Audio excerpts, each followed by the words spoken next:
Why stay earthbound when prosperity awaits you in the stars? Come to Halcyon, the only colony on the edge of the frontier, owned and operated by corporations. A trip of 10 short years will feel like mere minutes, thanks to the comfort and safety of your very own hibernation chamber.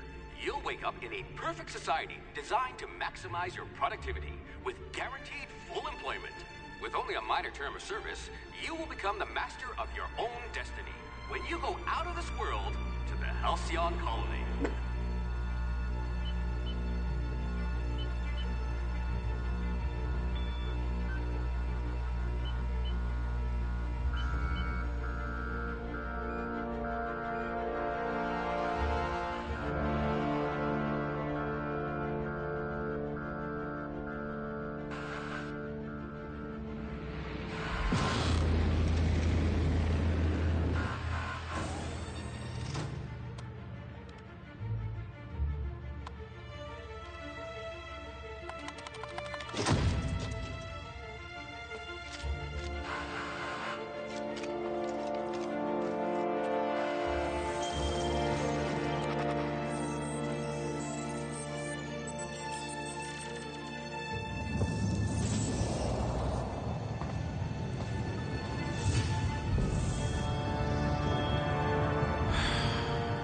Hundreds of thousands of colonists left adrift out here forever, just to keep from damaging the board's bottom line. Disgraceful.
Very low likelihood of explosive cell death.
You're going to have people hanging off you like tumors on a cystipig. Two left feet, huh? No matter, bored outlawed dancing years ago.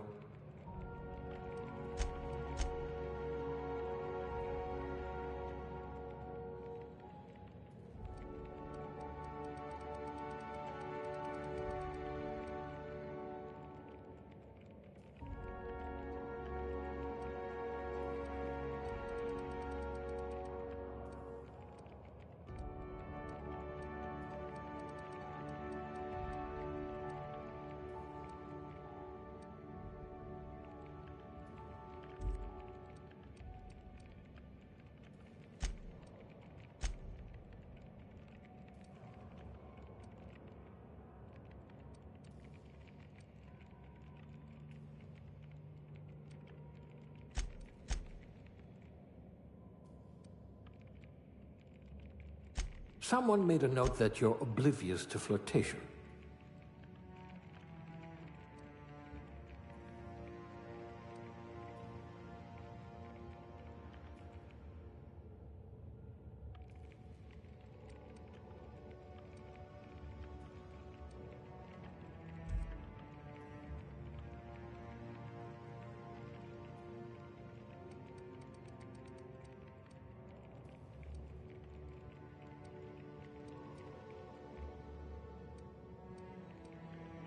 You had a hand in everyone's pocket.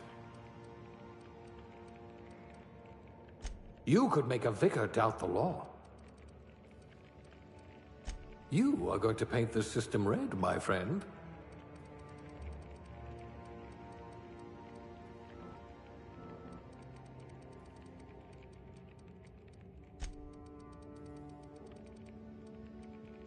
You would have made Outpost Administrator within a year.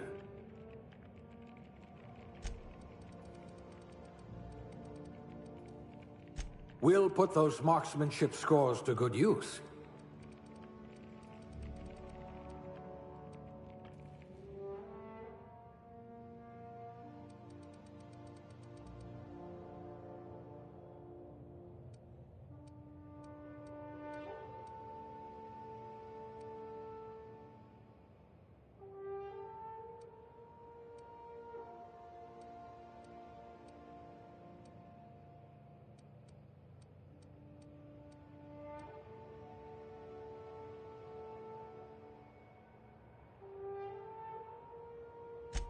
You're better off without an indenturement contract.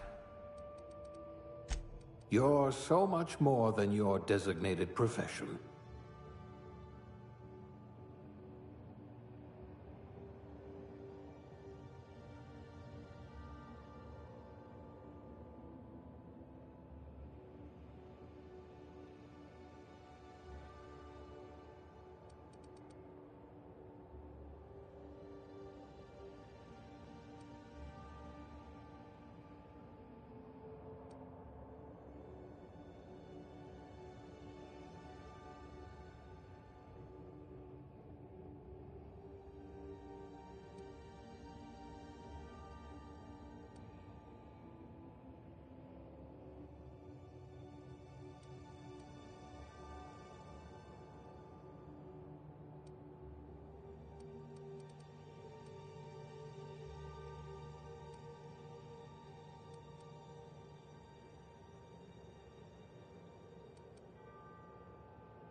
Looks to be your lucky day, my friend.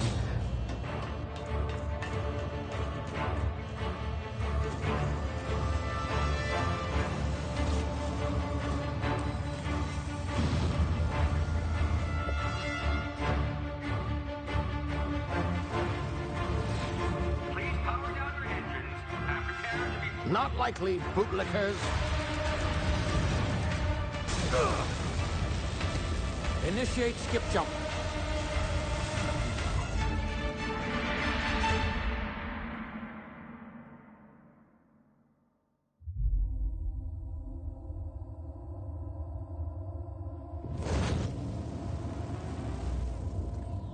Status.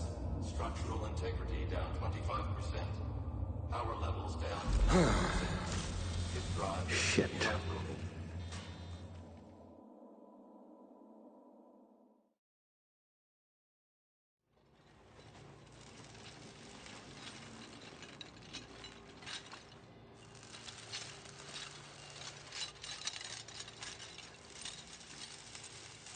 Ah, there you are. Wondering what's going on, eh? A bit of bad news there, I'm afraid. Your colony ship was inexplicably knocked out of skip space and forced to complete its journey at sublight speeds. This means that you and every other colonist on the Hope have been in suspended animation for 70 years, give or take. Normally, reviving someone after so long leads to some quite horrifying results. It's called explosive cell death, but it's really more of a liquefaction. Something wrong? Oh, yes, well, not to worry. I've pumped your body full of a special concoction I devised to keep you from dying so horrifically. Hopefully at all, but I guess we'll see, yes?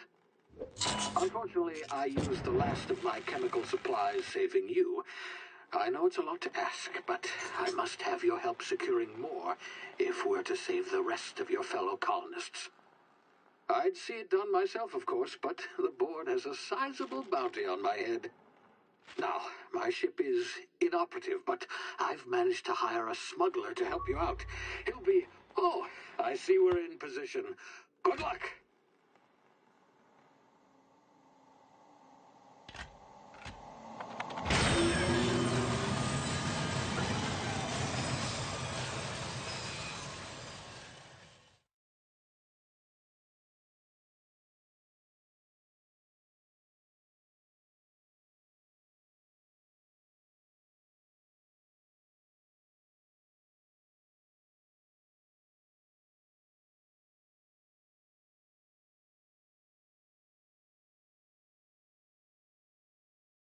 Can you hear me? Is this thing working? Ah, there you are. Now, where were we? Oh, yes, the smuggler. His name is Hawthorne, and he should be waiting for you at the landing site. He's to be your chauffeur, so to speak. Not to worry, I'm told he's a specialist. Dashing gunslinger, one-of-a-kind ship, that sort of thing. You'll like him, I'm sure. I've also outfitted you with a simple wireless monitor, so I can track your progress. I'll check in with you as soon as you land. Good luck. All the colonists are counting on you.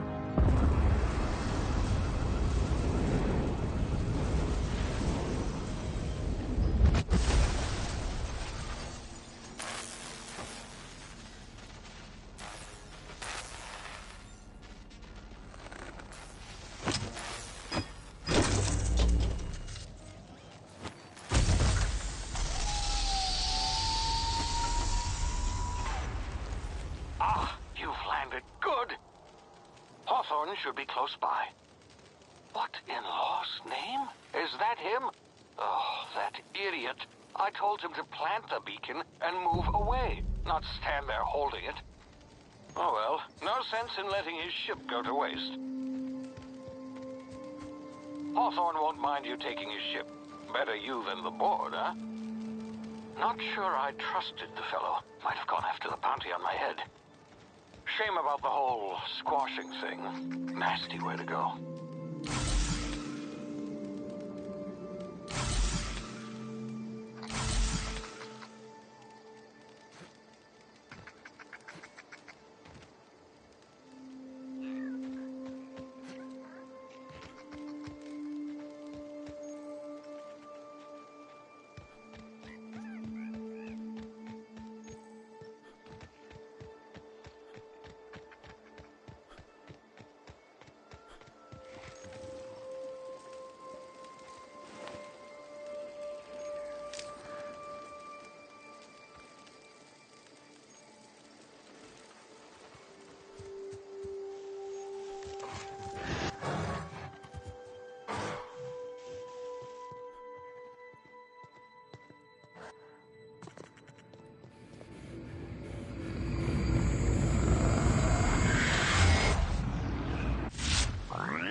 You've been frozen for a while. There's bound to be unforeseen side effects.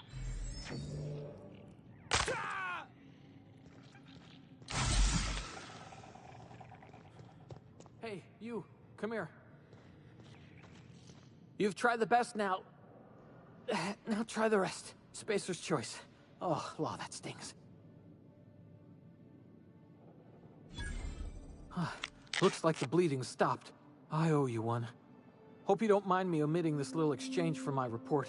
Spacer's choice doesn't like us accepting outside help. Better, thanks to you. I might have bled out on my own. Or worse, had to go begging the boss for some Adrena time. We were out on patrol. I saw a marauder camp up in the hills. Thought I could take him. Then my gun misfired. Right through my side. I mean, what are the odds of that, right? Just barely scraped by with my life. Crawled in here and blocked off the exit with those canisters.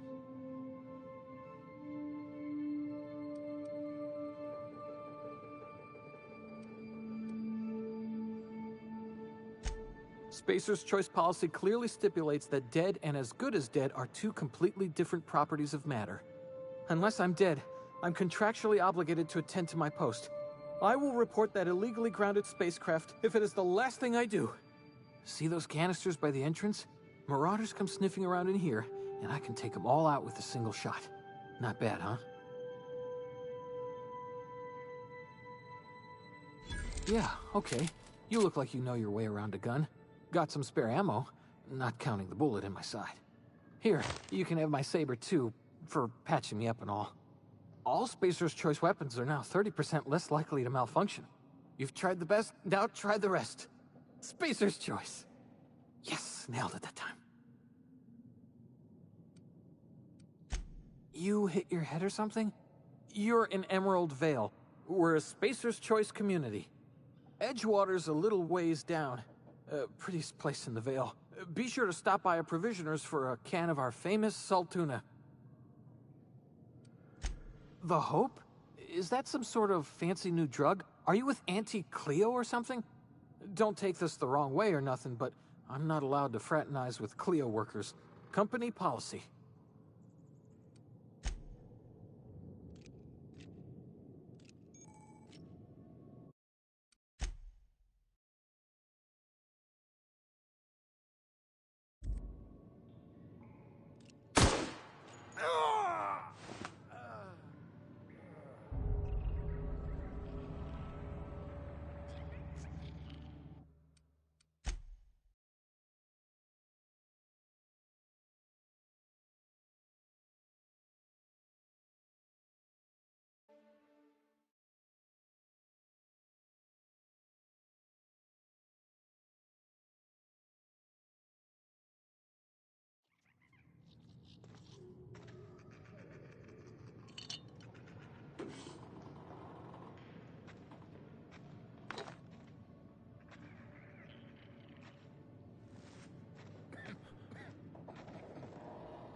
Oh, what just happened? Can you hear me?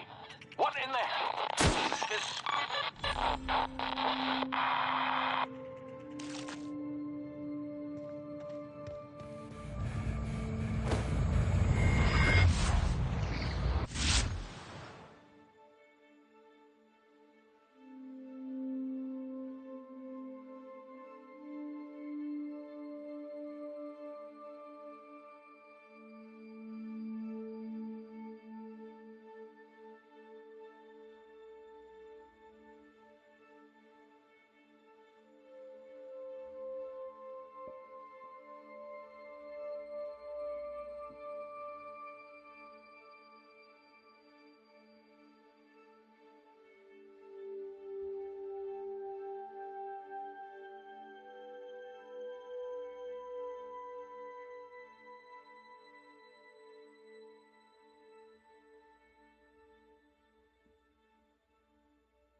before you get yourself killed.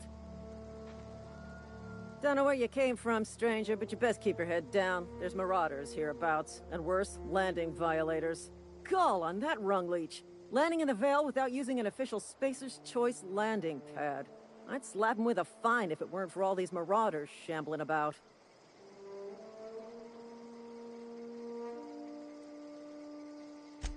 Really? How is he? Shouldn't have done that. Spacer's Choice family ain't authorized to receive medical aid from off-brand physicians. We'll see him back to Edgewater, just as soon as I cross these marauders off with the swift, cost-efficient fury that's made Spacer's Choice the most trusted brand in personal defense. I just, you know, need a couple of winks to catch my breath. Stretch my legs some.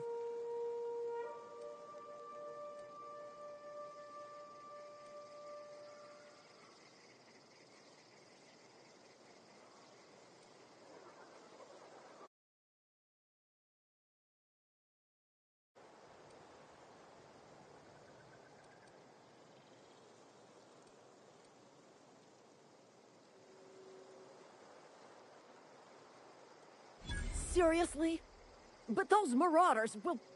Ugh. You know what? You're right. It's... Here we go.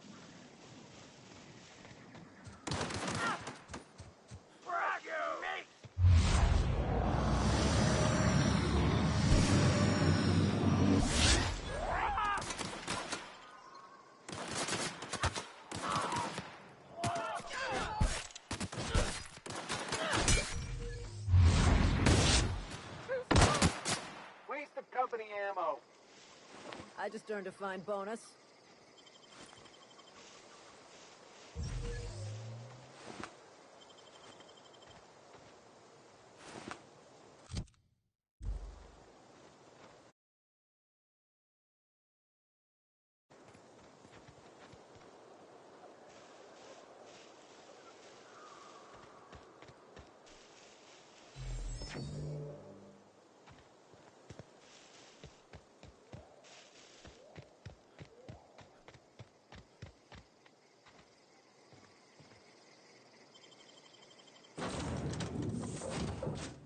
Please be informed that this vessel contains no valuable plunder.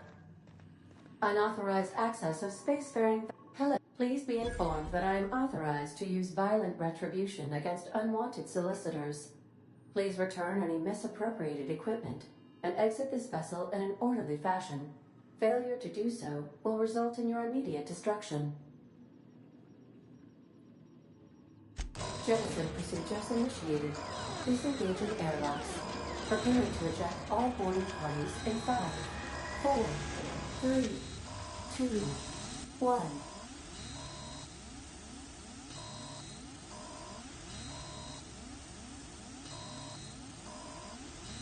You are still here. My deception protocols have failed. I have been programmed to express disappointment. I am incapable of accepting orders from anyone other than Captain Alex Hawthorne. I understand. I will require some time to process this information. Thank you for your patience and for your honesty. I am programmed to take orders exclusively from Captain Hawthorne. If I accept your orders, then you must be Captain Hawthorne. Do you understand?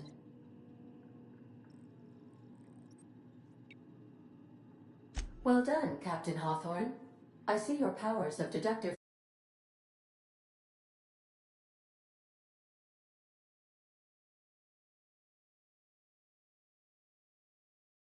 emergency landing.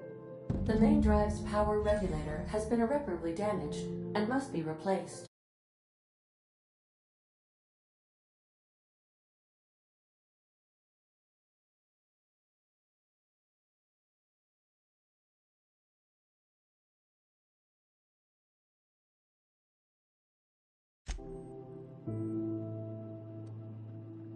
Astutely observed.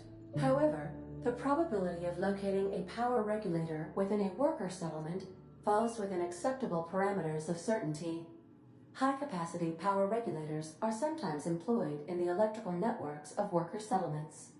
I have taken the liberty of printing you a new Captain's Identity cartridge. Please try not to lose it this time. This cartridge identifies you, Alex Hawthorne, as the registered proprietor and captain of the Unreliable. Do you understand?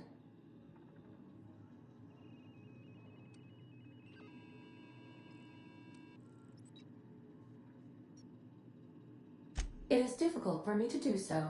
I am programmed to accept commands from Captain Alex Hawthorne, after all. Best of luck in your search for a power regulator. Try to stay alive this time.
These surveillance devices allow me to monitor you constantly. Please ignore them. Say, this wouldn't happen to be your ship, would it? Because you sure walked in it like it was your ship. And if this ship is yours, well, mister, you owe Spacer's Choice a hefty fine. Afraid we gotta dock your pay.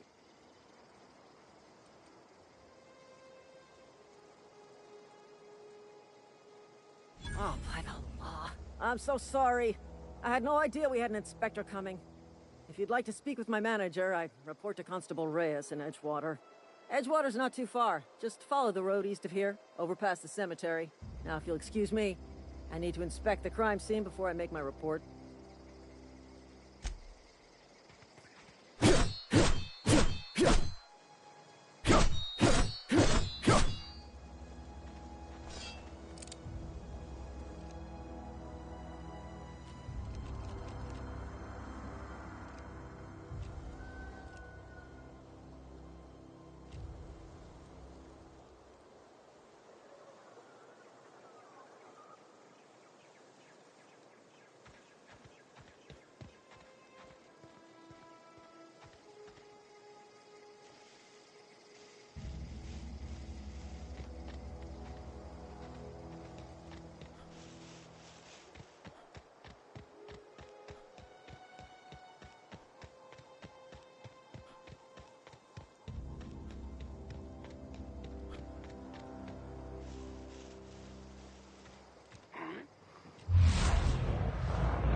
Whoa, hey, where'd you come from?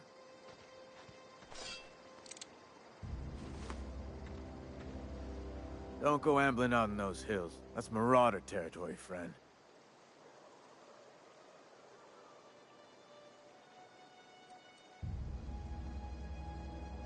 You talk too pretty for a Marauder. Most of them just grunt and yell. Ain't safe out here. You'd best head into town. Avail yourself of Edgewater's high walls. And low prices.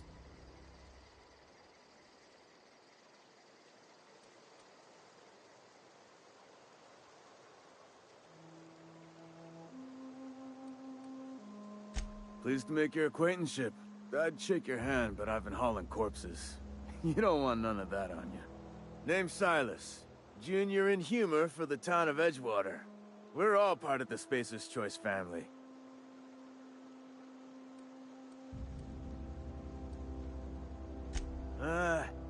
Heard a lot of new workers say that. First time they set eyes on Edgewater, they'll say, well, I can't work here. I don't belong here. Well, we do belong here. The Spacer's Choice family takes care of us from the cradle to the grave. As long as we provide our own cradles. Definitely not the junior in humor, that's for sure. If you've got business inquiries, you should stop by Reed Thompson's office. He's up in the tower above the cannery. Head into town, follow the road. Look, you obviously ain't a worker. What's your racket? You a smuggler? Freelancer?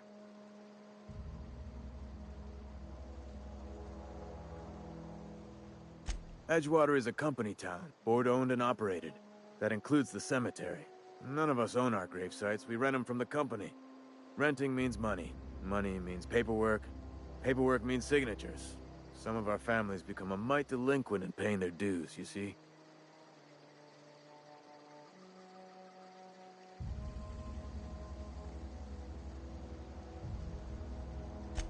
Four workers still haven't paid up. Phyllis, Conrad, Ludwig, and Martin Abernathy. He's a special case. You may want to twist his arm a little. He just is. Look, I don't want to get into it. Just make sure he pays up.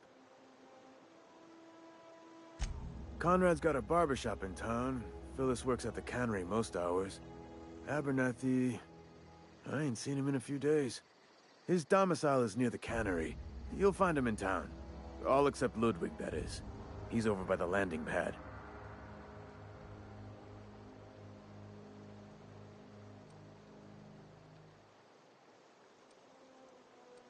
Yeah?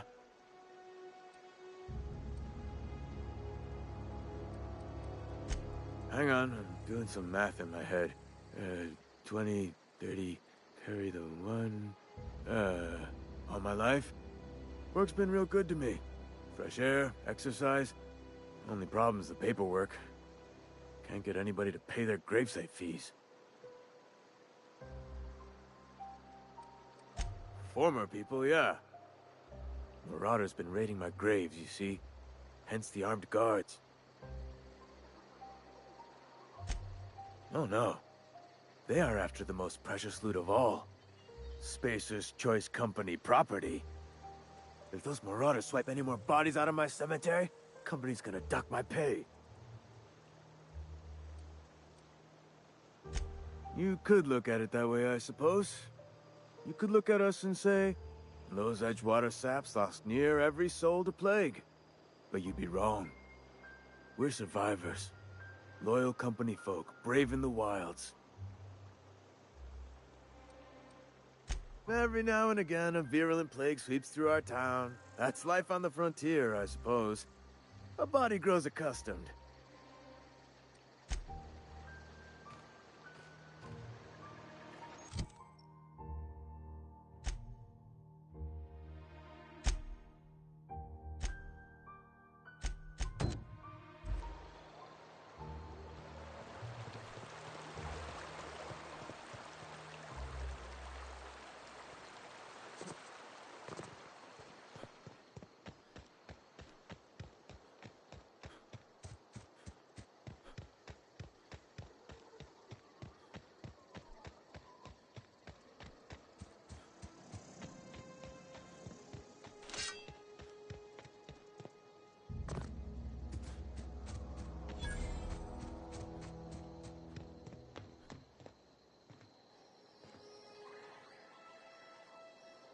Thank the law. I've been requisitioning backup for months. Guess the boss finally came to his senses. You ever swung a truncheon? Let me see your rifling stance. I want to make sure you're up to snuff. I told Silas I'd pay my dues if he agreed to join the Resistance. Guess this means he's finally heard the calling.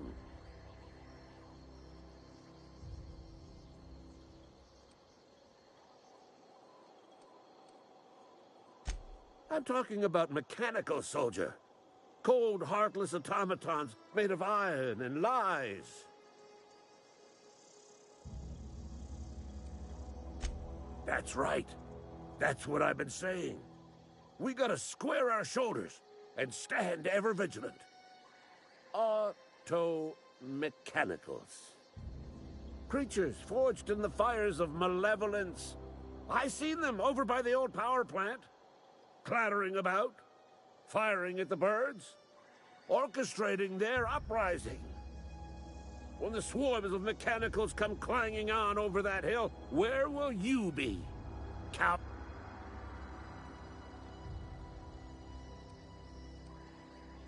I've been gathering up award enlistment fees. Yeah, I suppose. Wouldn't want to give the Resistance a bad name. They have sent a scout. This scout must not be permitted to return to its base of operation.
Something got you down? Nothing. Just don't want to fall asleep. Heard something outside the walls today. Please don't touch anything. Your hands are probably crawling with germs. Physical hygiene recapitulates moral hygiene. Cleanliness is next to lawfulness.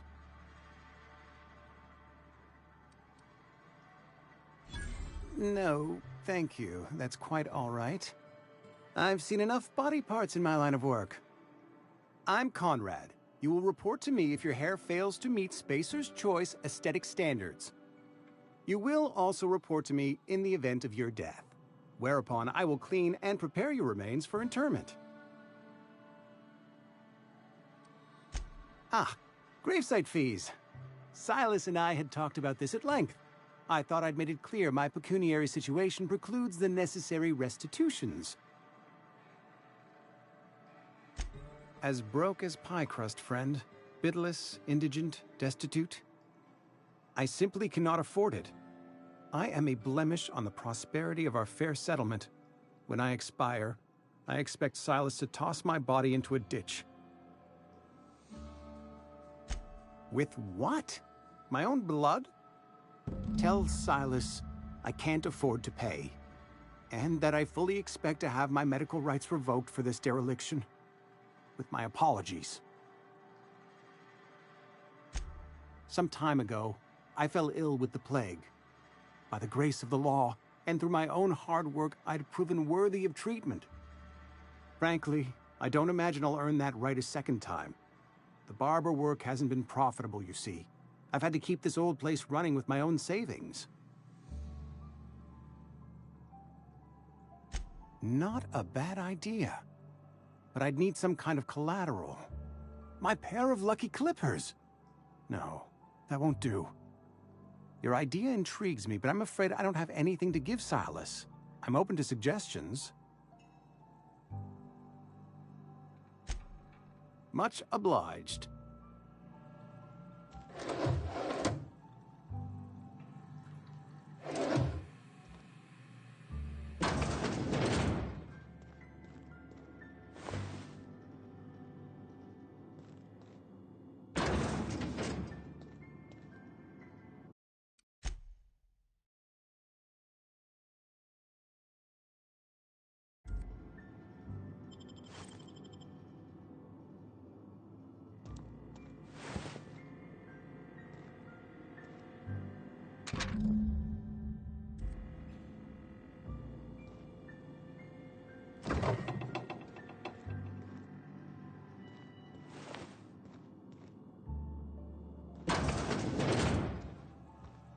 What can I do for you?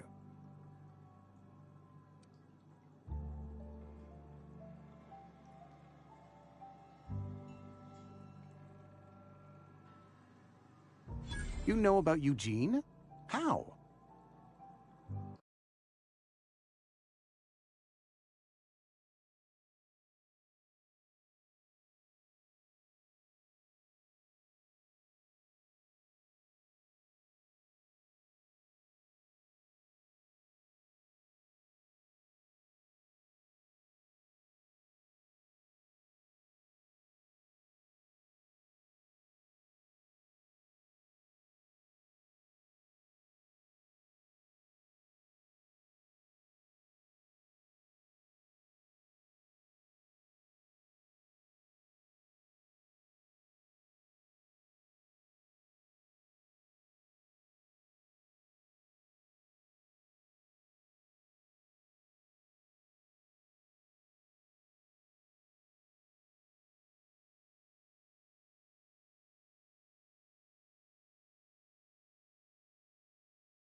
You were probably poking around my things.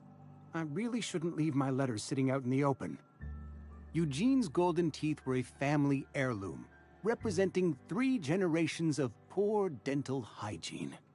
He took them to his grave.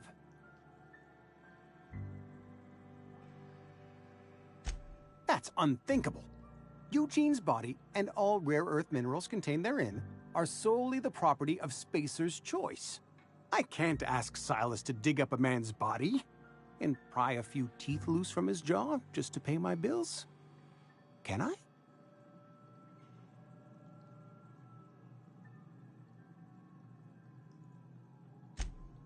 Yes, I suppose I must. Here you are. Gravesite papers affixed with my signature and an IOU.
Yes, Mr. Thompson. I'm fine, Mr. Thompson. Never been healthier. Oh, sweet merciful law! A marauder's in my domicile!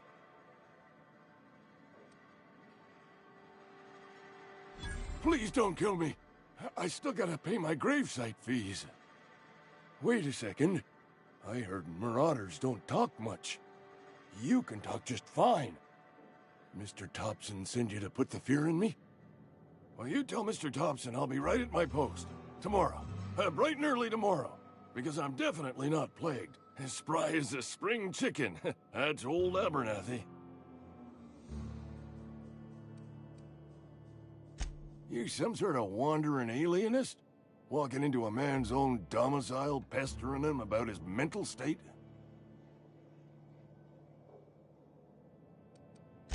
You don't know that. I could have been saying anything. Maybe I said vague. You know how words sound a mite strange when you're sick. Wait, no. Oh, damn it. Okay, listen. Maybe I am feeling a little under the weather, but I swear I'm on the mend. Please, don't tell the constable.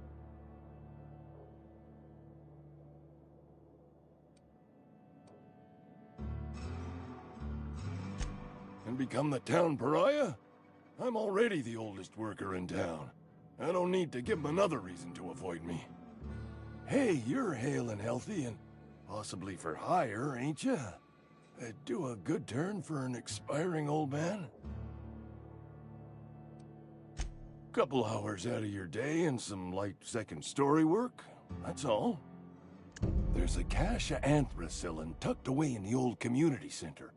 Powerful stuff. Stronger than what we got, anyway. I need you to break in, nab that medicine, and bring it back to me.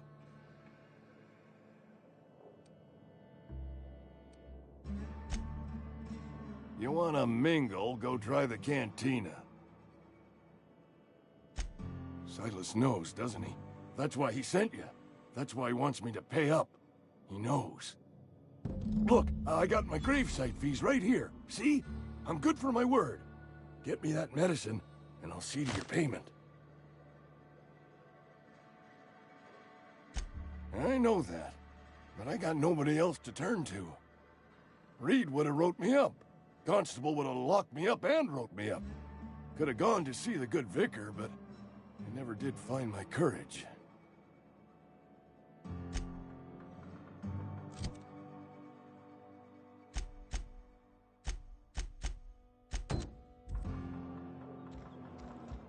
making a mistake working for Abernathy. Excuse me. I'm Esther Blaine, Spacer's Choice Actuary. I overheard your talk with Abernathy. I hope you're not thinking about getting him that medicine. Abernathy is a well-known hypochondriac. Anthracillin is wasted on him. You're better off selling it to me instead.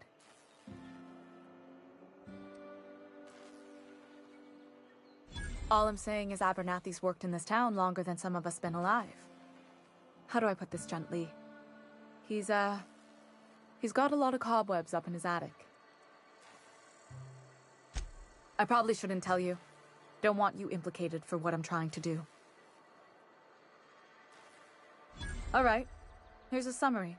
A lot of sick people in this town, and we don't have the medicine to treat them all. Can't reach out to corporate without crossing a river of red tape, so I'm reaching out to you.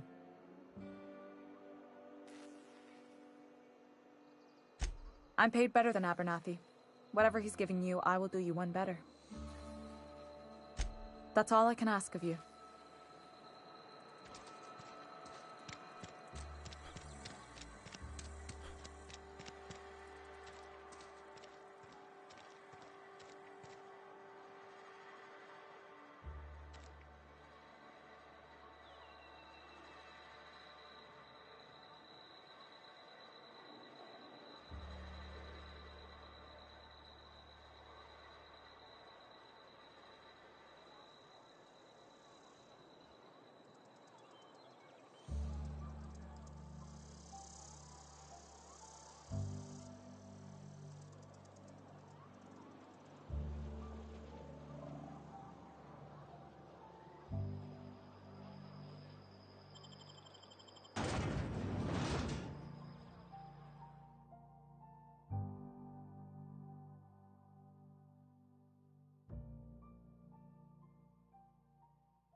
I've got some time.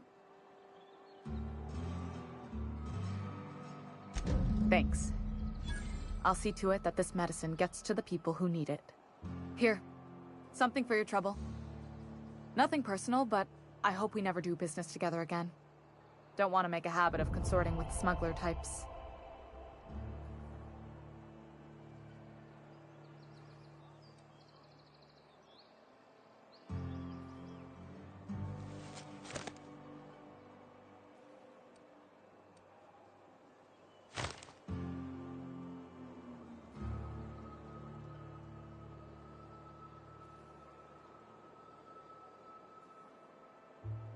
And there it is.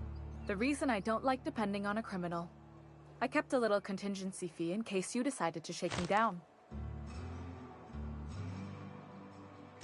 Somebody deserving. Silas on account of him being out in the cold. Amelia seeing how she's around people all the time. Anybody in the sick room?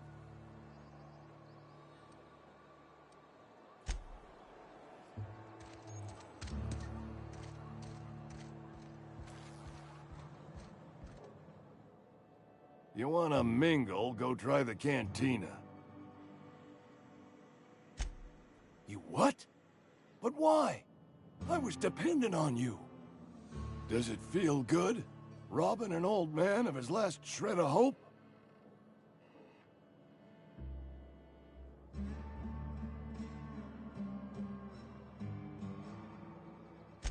Betray a man in his final hours? Of course, I understand. Hell, I'd probably do the same to you, given the chance. So, you just here to watch me die, or what?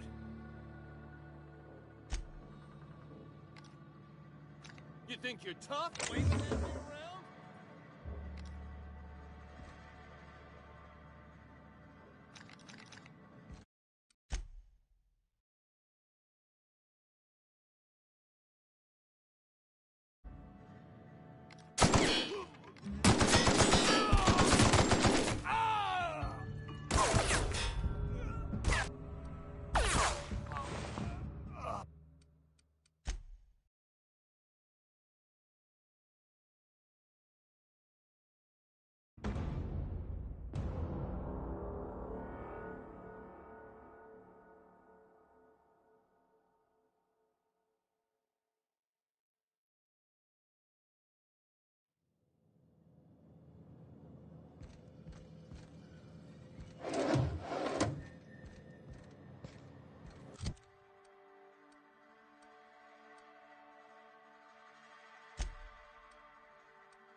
The grease monkey.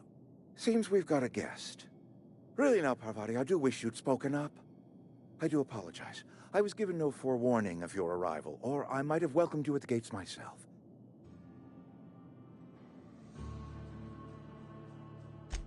I'm Reed Thompson, Outpost Administrator. I cannot help but notice you are not in uniform.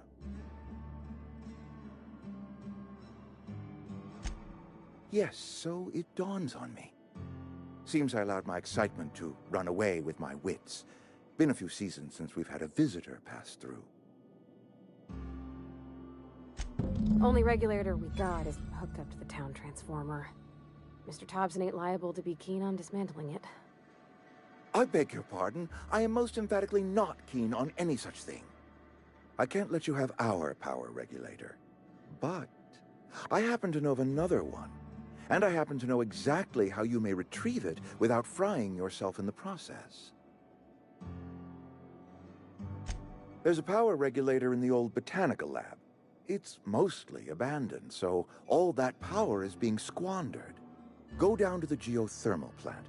Reroute power from the botanical district over to us. Once their power's shut down, you can have their regulator and be along on your way.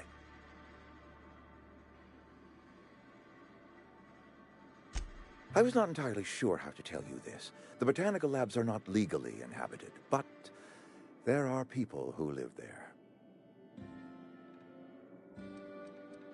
The people living in the botanical labs, they're deserters, former workers. I need them back at their posts. I need them to come home.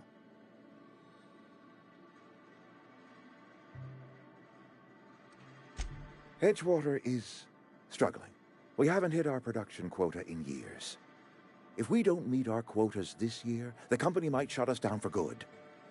I need those workers back at their stations.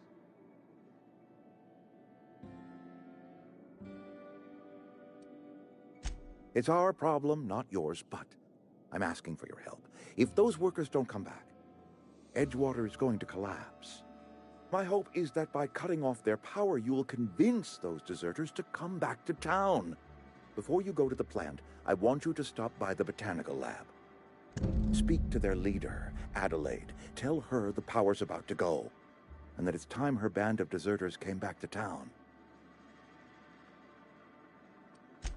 Adelaide's older than the other deserters. She's dignified, kindly. From what I understand, her camp looks to her for leadership. That reason was me. I asked too much and pushed too hard. But I am ready to make amends if they are willing to return to the fold. We belong to one community, the Spacer's Choice family. If we dissolve into factions, then we will all perish separately. Adelaide will understand that.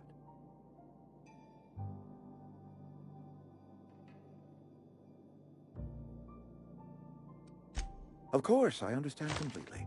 Here, let me give you the passcode to the geothermal plant. A sign of good faith, for so politely listening to me as I ramble on. Are you setting off for the Vale? Because I know my way around. I mean, in case you want a guide. I mean, if that's all right with you, Mr. Thompson. Sir. I hesitate to part ways with Miss Holcomb, but I cannot deny that she is talented, and may prove useful to you. Great! I got my wrenches and diagnosticators and hairpins and engine tape, so I'm all set. Well, I am glad to hear that. Best of luck to you, and thank you again for your help. It is a lot to ask of a stranger, I know.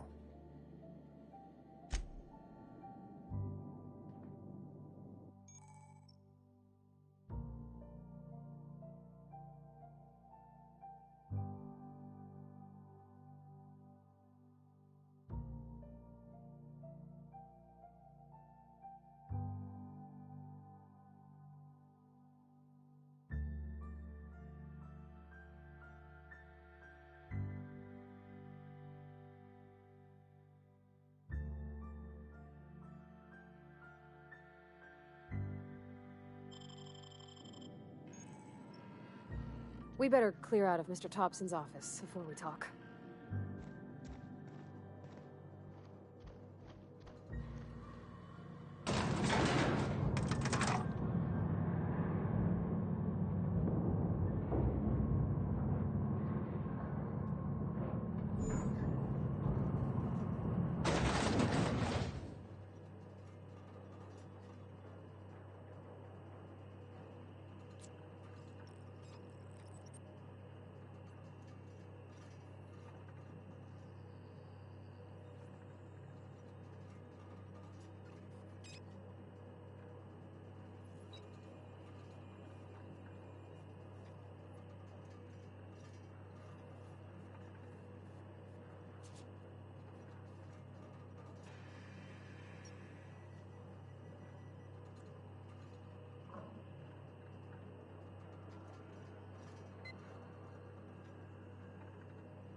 Hey, mister, can we talk?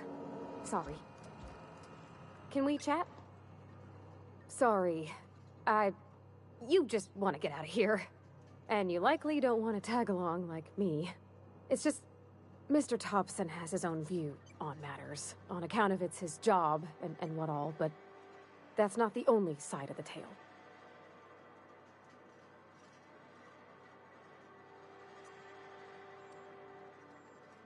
Oh, he ain't a liar. He believes every word he says. It's just, he doesn't always get where other folk are talking from. To Mr. Thompson, a person's a gear. It does its job quiet-like. If it squeaks or stutters, it gets replaced. The deserters are decent folk. I knew some of them before they left.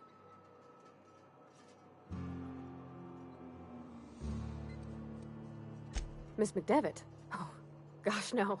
She was a real important person. A flavorist. Made all the food taste decent. She used to work up in the big office with Mr. Thompson.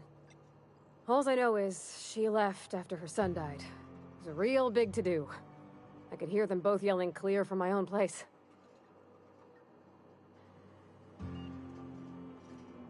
Life's hard here.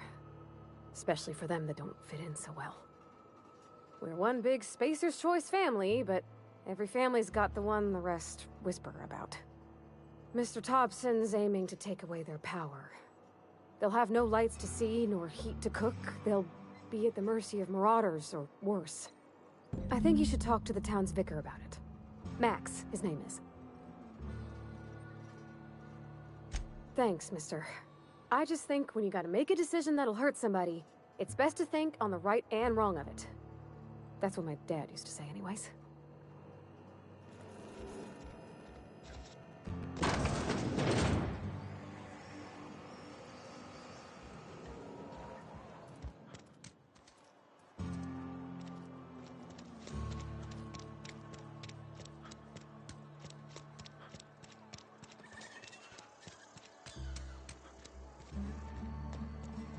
I've always felt weird in here. It's too clean. Yes, what is it? You're an outsider. Fantastic. Vicar Maximilian de Soto, at your service. Or Vicar Max, if you're the sort who prefers brevity. And Ms. Holcomb as well. How rare to see you out. And with a complete stranger. Curious. Just tagging along, Vicar de Soto. Don't mind me. I so rarely get new people to talk to. Name your poison, anything at all. Spiritual counseling, this season's tossball predictions, the quickest way out of town. But what? I thought you would talk to him. You wanted to speak to me, Ms. Holcomb?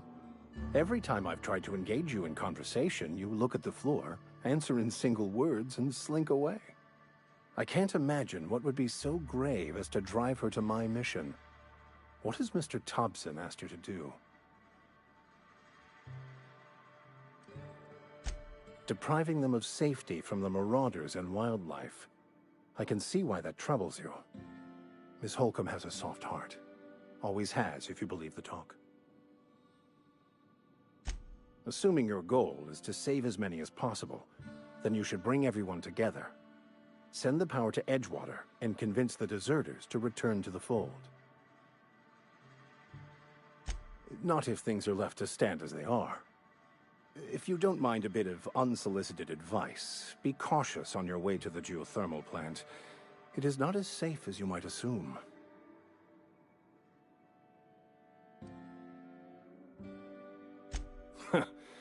The marauders I met when I ventured outside the walls might agree with you. Bastards snuck up on me while I was dutifully hunting for a banned book in a collector's library. Barely escaped with my life. But you see, one of the reasons I transferred here was to get my hands on that heretical text. If you manage to acquire it, it's a handwritten journal, a faded blue cover with the name M. Bakonu handwritten in the lower corner. I'll mark where I saw it on your map. Assuming you're serious?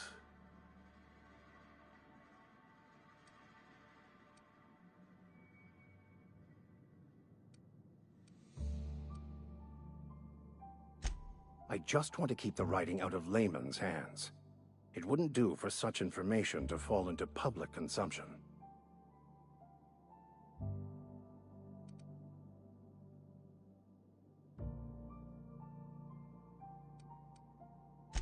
Glad we see eye to eye. Thank you. If you retrieve it, you can always find me here.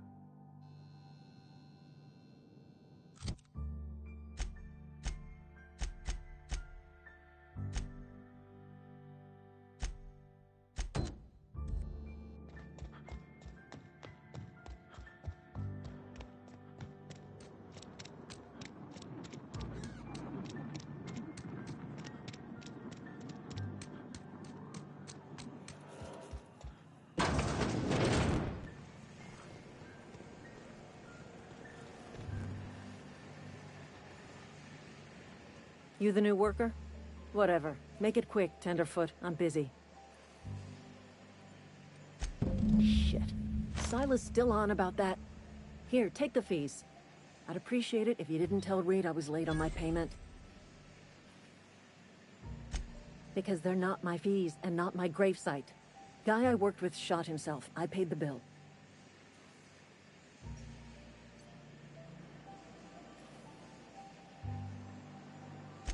I could do without the sarcasm. Wasn't acting out of the goodness of my heart. Law requires delinquent gravesite fees to be paid by the deceased party's closest living relative, which meant me. Shame, though. Eugene was a good worker. Woke up one morning and put a round through his upper story. Can't imagine why. The kid was doing all right at his desk. We all thought he was an upstanding receptionist. Just between the two of us, I'm pretty shocked his weapon didn't misfire. Spacer's Choice handguns aren't the most reliable.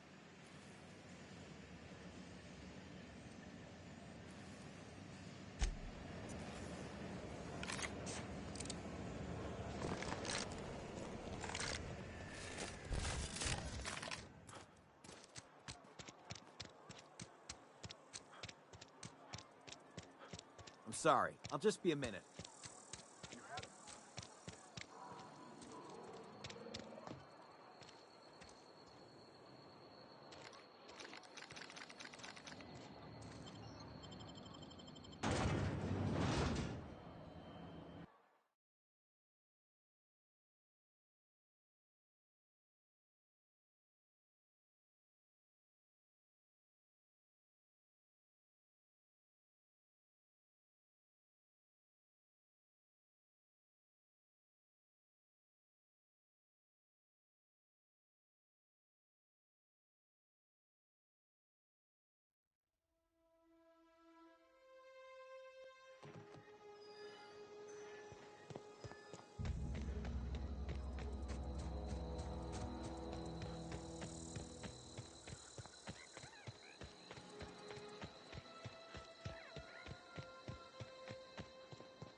Hey, Miss Parvati.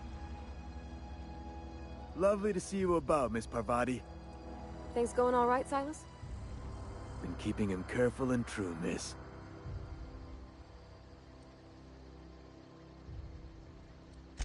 Best to ask her yourself. My dad's buried here. Silas watches over him when I can't leave the house. Oh. Well, thanks. Something I can do for you?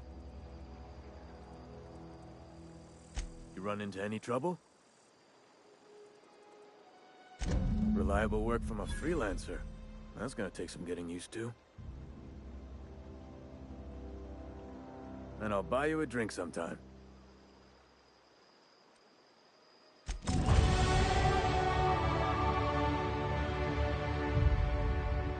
Yeah, huh? That's on account of how I never met her. I don't rightly know. She was in another division of the Spacer's Choice family. She worked in the Vale a few months, sorting the cannery computers. Her contract said any kids she had, expected or not, belonged to her office from the time of conception. So when I was born, I got sent here.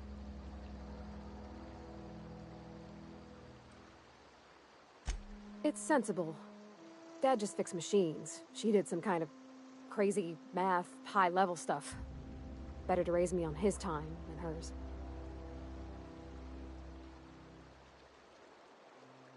You mean about the mission being too clean?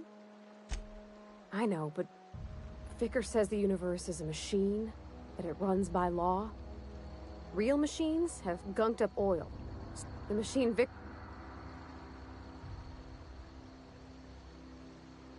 Fixing the universe is a job for somebody way better than the likes of me.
Move along, stranger. We don't want any trouble. I don't know you. Whatever you're looking for, it ain't here. Move along. Answers, huh? You must be one of those philosophicals. Already got ourselves one of those.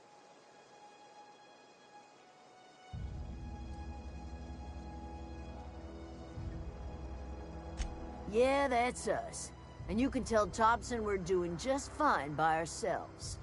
If you're gonna start wandering around my camp, know that I got my sights on you. Over in the hothouse, tending crop. Enough with the questions. No offense, but I've got a lot on my mind.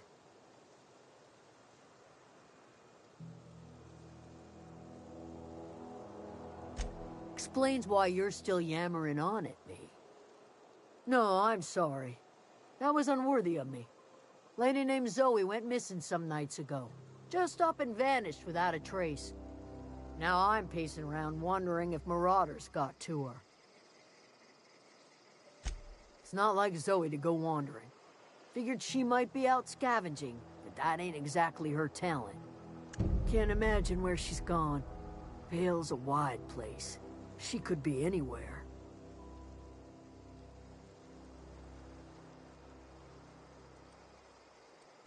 Could do without the gallows humor.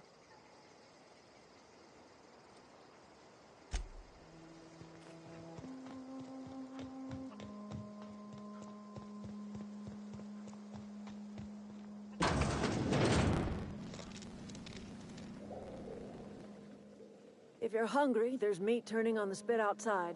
If you're bearing illness, find a place to lay your head down and I'll fetch you a poultice.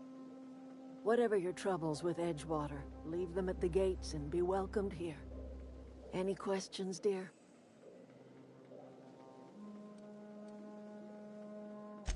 I have been called that, among other things. Green Thumb, grandmother, the strange old lady who keeps flowers.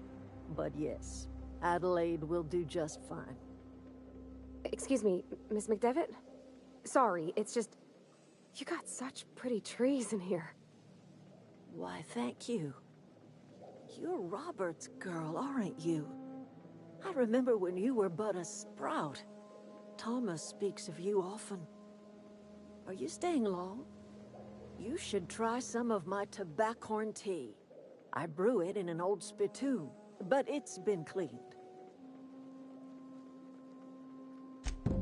Reed Thompson, you here on behalf of that cold-eyed reptile?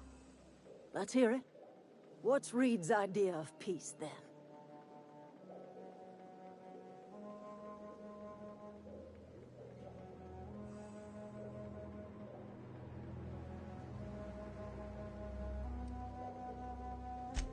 Make amends. Spare me.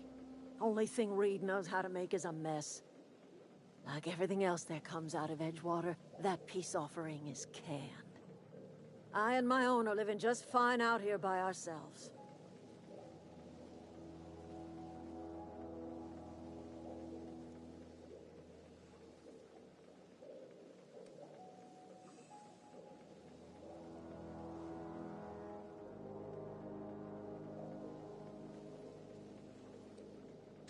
He would do such a thing. The question is, why would you agree to his plans?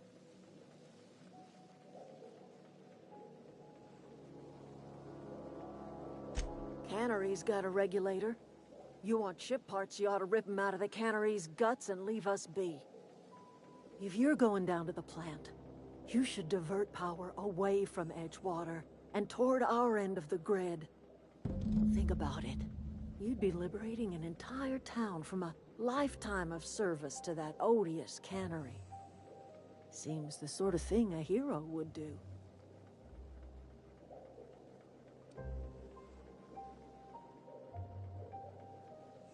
You've seen that miserable excuse for a town with your own lamps. Hollowed out workers laboring their lives away at the cannery, living off whatever scrap Spacer's Choice throws them. You know that's true, don't you, Ms. Holcomb? Your father died of overwork. His heart gave out. He was tired all the time, sure, but he was old, ma'am, and he raised me all by his lonesome. Look what they did to this child. Lost her family to the company, and still she defends them.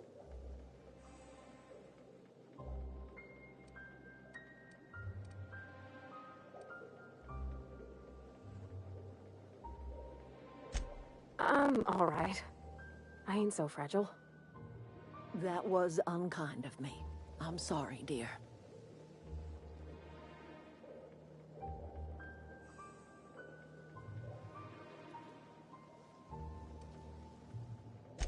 It's not much of a living. Every single person in that town has sold themselves to Spacer's Choice. The company owns them. Body, blood, and bones. You've been there. You've seen it. All anyone ever does is toil over a cannery.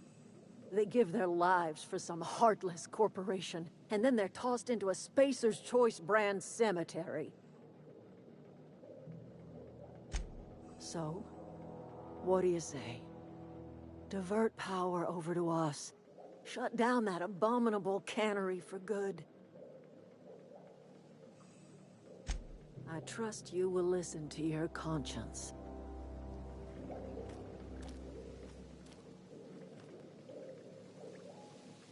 Something you need?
I always wanted to poke around in here.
Something you need?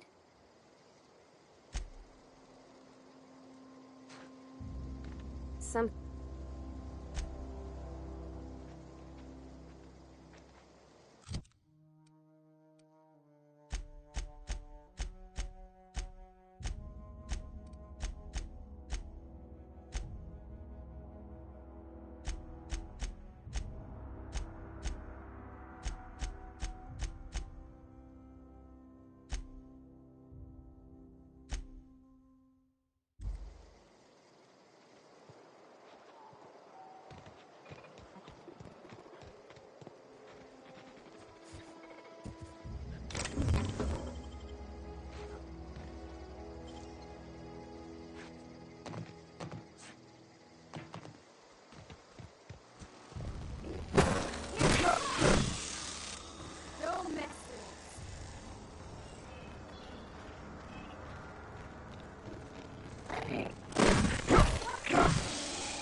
The control room should be ahead somewhere and a touch to the right.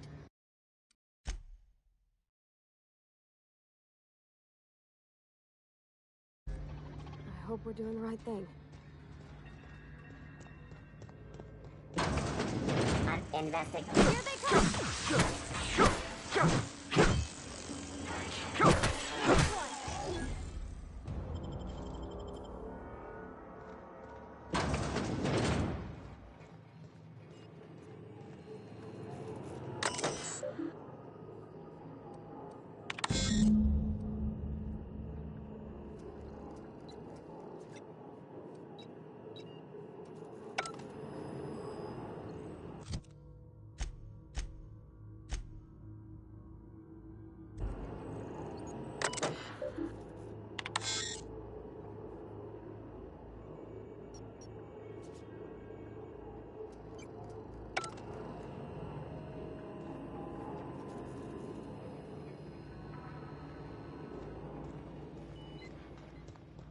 Three switches. That'll be easy enough.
That's the last of them!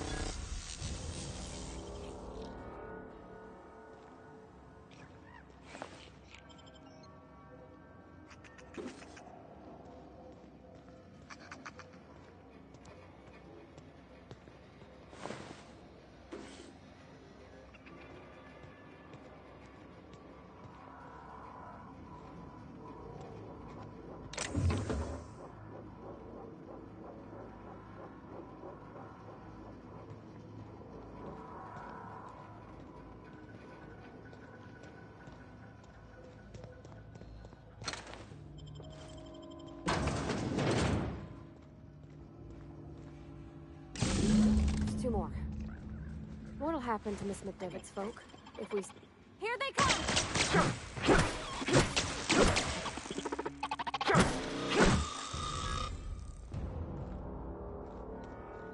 Sis.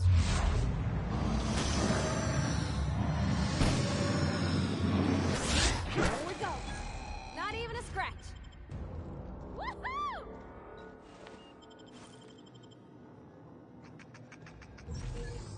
Yeah, huh?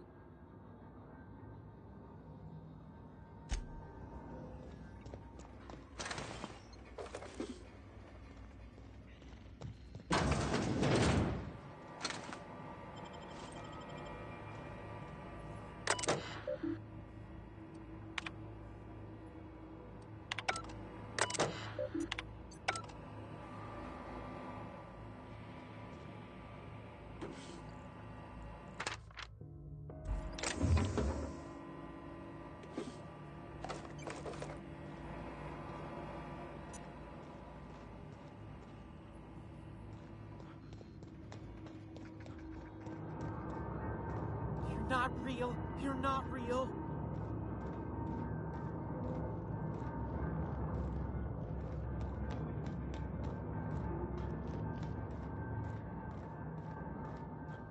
No, just leave me alone.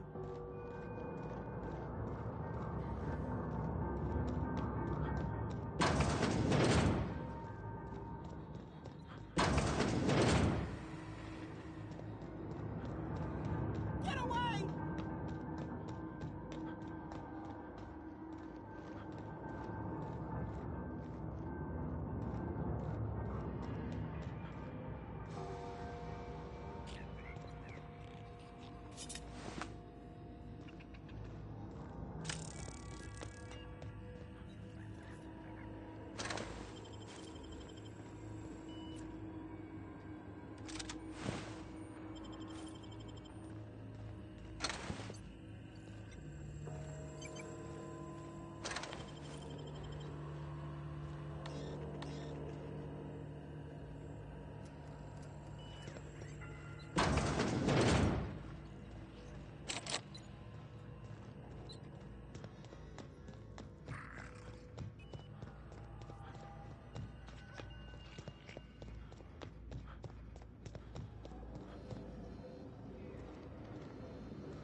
No, just leave me alone.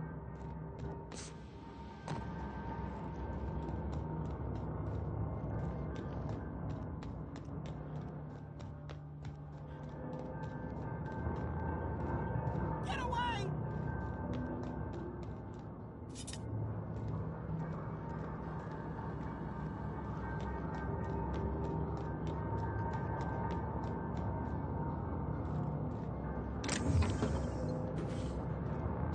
Go away, Phantom!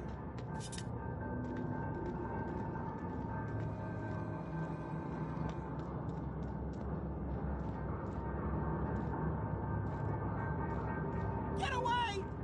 You're not real. You're not real. Get away from me, Phantom. Shoot! Scram!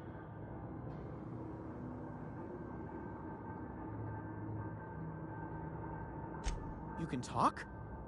The Phantom's never talked before. I knew I shouldn't have eaten that sprat raw.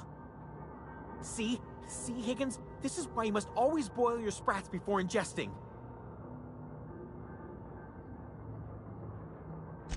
Of course. Do excuse me. I experience brief flashes of mania during which I am visited by the phantoms of my imagination. Chester D. Higgins. The D stands for definitely not insane. I use it as a reminder.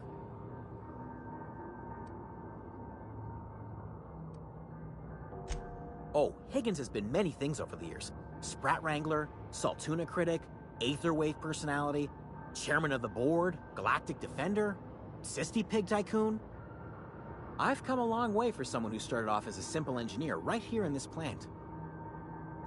I specialized in automechanicals, drones, sentries, repaired them, maintained, upgraded, did it all from my old workroom just over in the next section. Look, I don't want to fall into any trouble with the mechanicals. If they wise up to our plans, they will come for us. With prodding irons. You know, you remind me of myself back when I was an intergalactic adventurer. I discovered a flaw. Their hostility levels were hardwired to maximum. There's no changing that, but you could rewrite their targeting protocol so they attack each other instead. Yes, that's exactly it. I see you're also versed in the noble art of mechanical engineering. There's a behavior control terminal in the other room. It should have options to change how the mechanicals act, including whom they shoot at. Oh, that reminds me. You'll need my passcode to access the behavior control terminal. Here, let me just write it down for you. The tail. Definitely start with the tail. If you're feeling adventurous, the ears are a particular delicacy. Forgot what you were gonna say?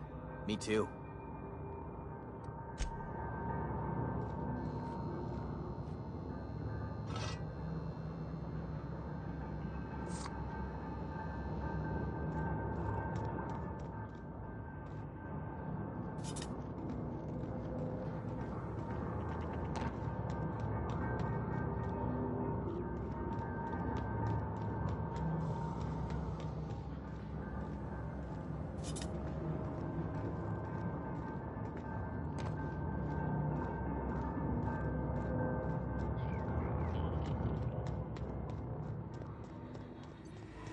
Mind the steam.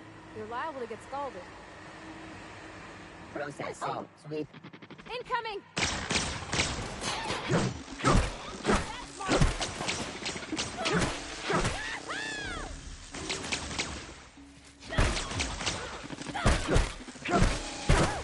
We made it!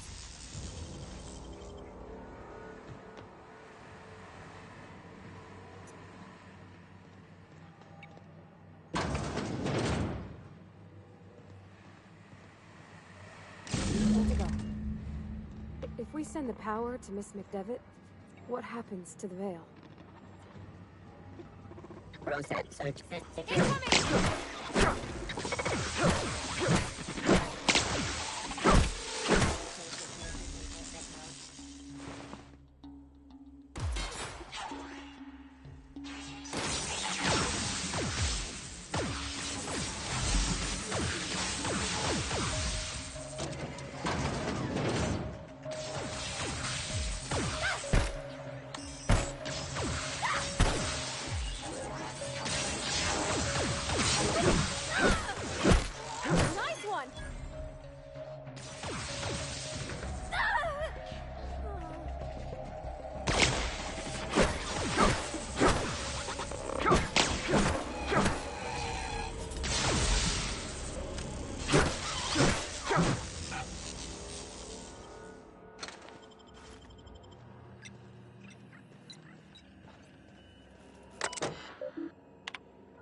Last.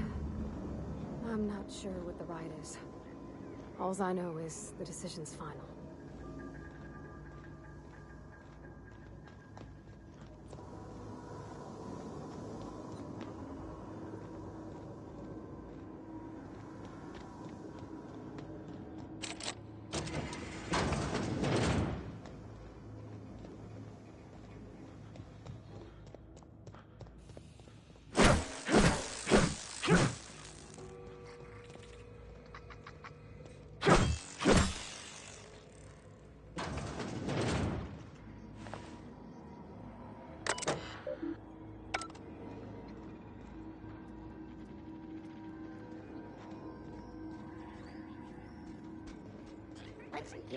Get ready!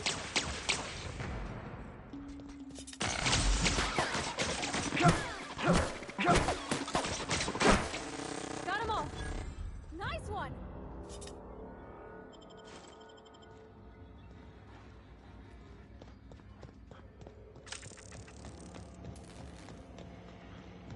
Once we do this...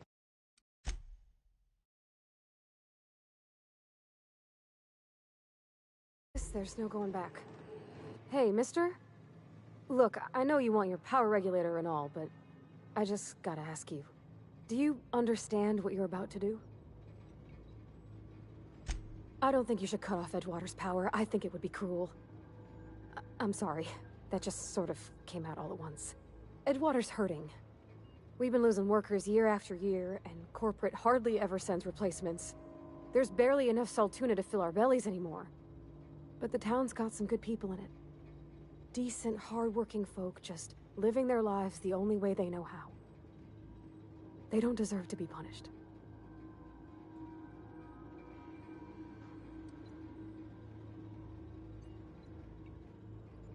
That sure sounds like Mr. Thompson.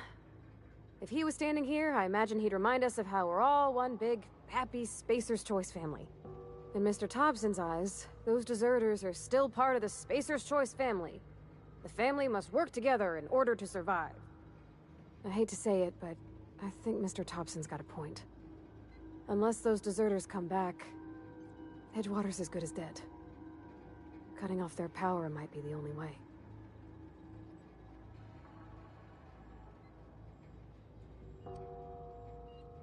Miss McDevitt's built something beautiful. Somehow, she's talked the ground into giving life again. It's plain to see she's made the Vale a better place. Fed the hungry, tended the sick. Gave a home to those that had none. But Miss McDevitt delights in Edgewater's suffering. She wants to hurt the town. Do you really want to be party to that kind of hatred? Sorry, I didn't mean to babble on like that. I felt like I had to say something.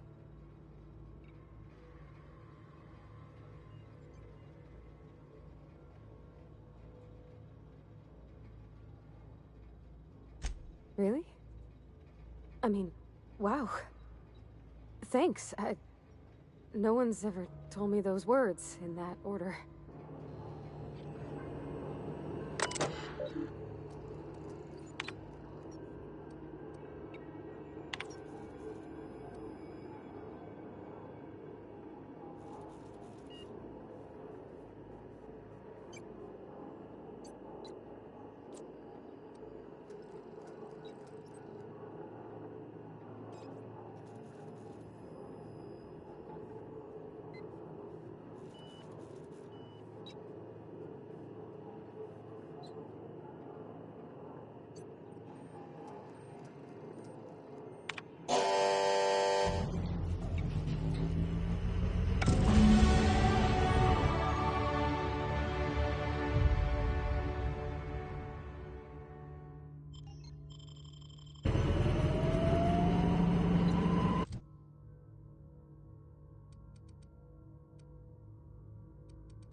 Oh, that's Thomas.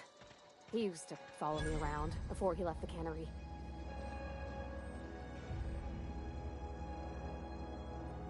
That's the thing about growing old. Your eyes start to fail. Pieces and roasted you on a spit. This is all you're doing. Cutting off my power, killing off my garden. Without refrigeration, my food will spoil, and my flock will starve. I want to ask you this in private, away from the eyes of my flock, so they do not see me lose my temper. Tell me, why did you do it?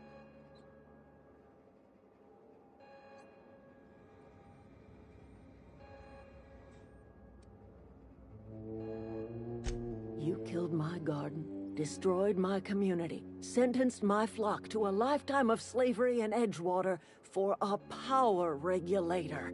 Well, shit, I wish it was personal.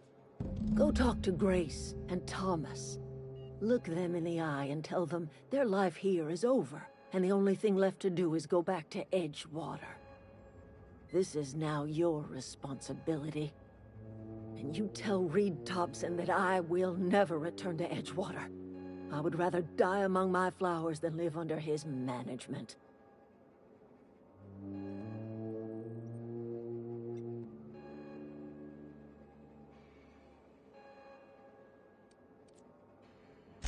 My son worked in that cannery.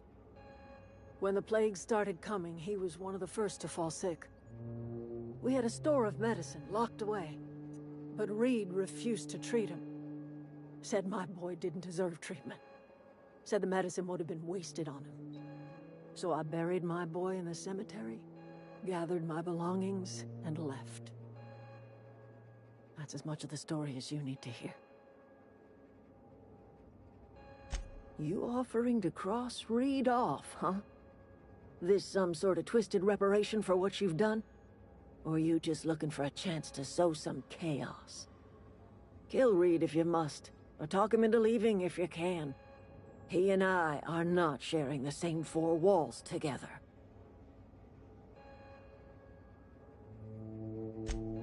Tell Reed that I can make his people healthy again.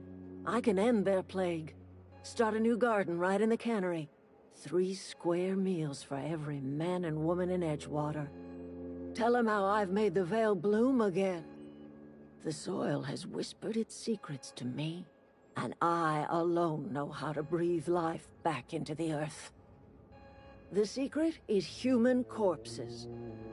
I've been grinding them up in my fertilizer for years. Marauder, worker, don't matter much to me. The human body is rich with nutrients.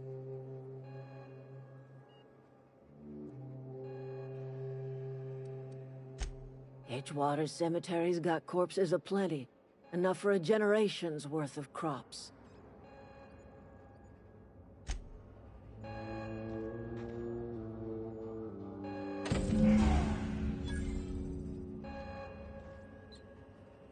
I think you did the rightest thing you could sending the power back to Edgewater. A lot of people would have suffered otherwise. People I care for, even if they ain't care much for me.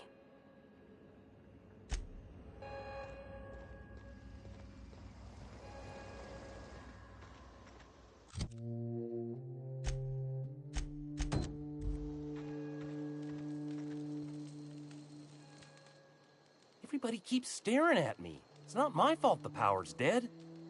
Whoa, Miss Parvati. Hey, you're, what, how are you? Hi, hello. Are you, are things safe out here? How are you keeping? Great, just great. I've been trying to keep stuff running, just like you. Only I'm not so...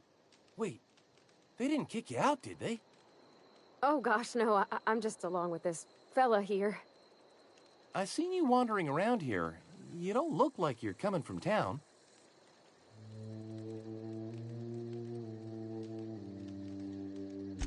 Well, what I meant was you're reasonably well armed and don't look stricken with plague. Sorry, I just wasn't sure if you were from town or if you were one of us. Something's been chewing at me, you see. Fact is, I've been, well, lying. To everybody here. Camp thinks I'm a mechanical genius, but I couldn't fix a busted chair. I'll take all the help I can get. I set my mind to learning the craft of the engineer, you see. I want to make something of myself. You ever heard of the Young Spacer's Guide to Mechanical Engineering? Comes in a set of 3. If I had my hands on one of those data pads, I could teach myself the ins and outs. Those are good. My dad kept a copy with him when he was working in the cannery. I know the old community center kept a copy. Should find another one back in town. If you could find me even one of those pads, I'd be greatly obliged. No kidding! Really? Well, which one? Look at that! Building a computing machine out of Spectrum potatoes, a primer. I'm just glad it survived all these years. I appreciate you going through all that trouble. In fact, I put aside something special, on the off chance that somebody'd search out those data pads for me. Sure, I'd be glad to take them off your hands. I've been thinking about going back. I'm not much use to anybody here. I get sick thinking about working at the cannery. I can't do that again.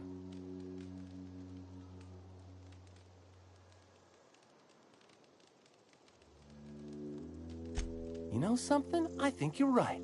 The town could use another engineer, and I'm on my way to becoming one. I could do a lot of good in Edgewater. Maybe even keep a garage of my own with a little workbench and my very own toolbox. It's just... Adelaide's never gonna forgive me. Not in 100 years. I go crawling back to my old life in Edgewater, and I'm as good as dead to her.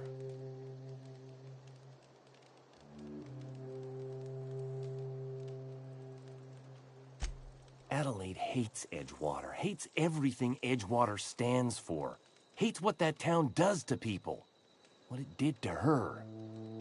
We're the nearest she's got to kin. We go back to Edgewater, we may as well have stuck a knife in her heart. You know where to find me.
This is a fine day, friend.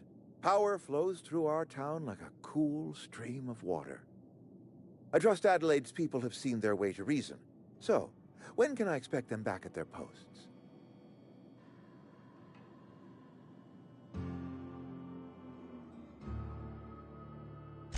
Then we are at an impasse. Stewardship over this town has been entrusted to me by Spacer's Choice. I am not perfect. I have made my share of mistakes. But I have done my best for this town.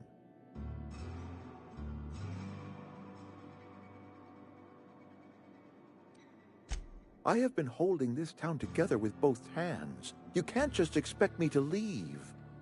I'm a Spacer's Choice man. My father was a Spacer's Choice man. Edgewater may not look like much to some buttoned-up freelancer, but it is my home.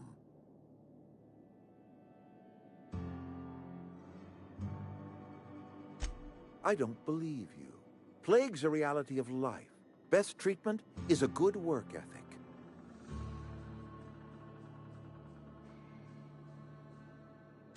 You are disparaging our parent company, and it is not appreciated. We are a Spacer's Choice Saltuna cannery. We eat Saltuna here, and only Saltuna. I don't understand. You say Adelaide's growing her own food, but that should not be possible.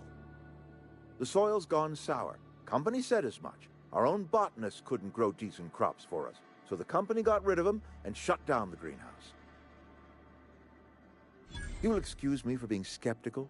How exactly is Adelaide growing crops in barren soil?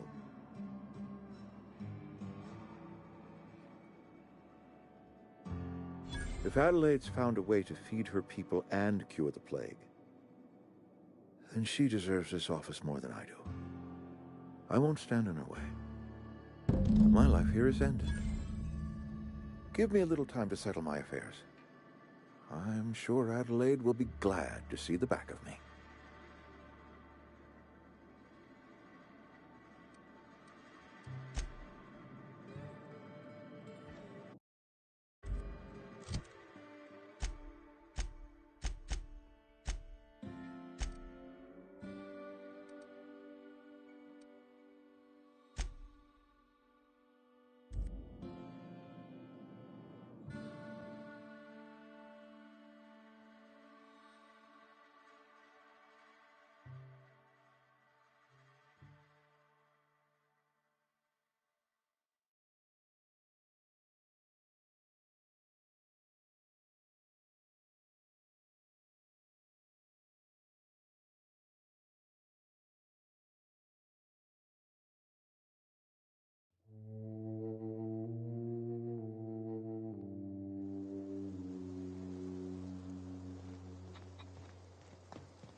Look at that. The snake's come back. I never thought I'd see the day that Reed Thompson abandoned his post. Suppose we all have a breaking point. Suppose it's time our flock made our way back to Edgewater. We must tend to what remains of the town and carry on with our lives as best we may. You're vexing to me, you know? Injuring us with one hand, helping us with the other. Here, I'm giving you something to leave us be. It's a ransom, you understand, not a reward.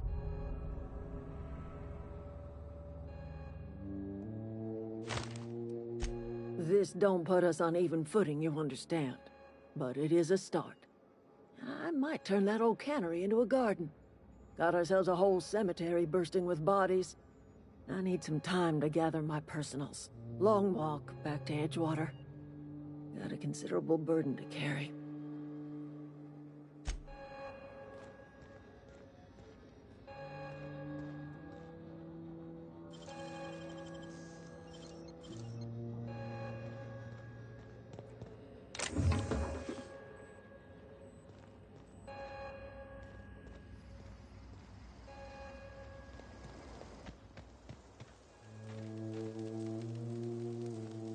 What happened? Any luck finding one of those manuals?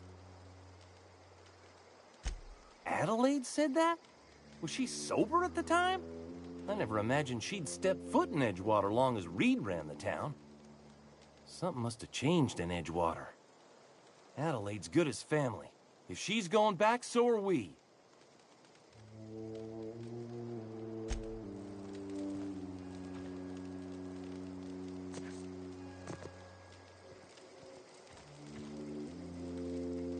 Never liked Reed much. Can't say I'm sorry he's gone.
Is this your ship? Oh my stars, she is just so handsome. Does she have a name yet? What's her drive model? Oh, gosh. Listen to me babbling. When I was in Edgewater, I dreamed of flying on a real ship, working on a real engine, belonging to a proper crew.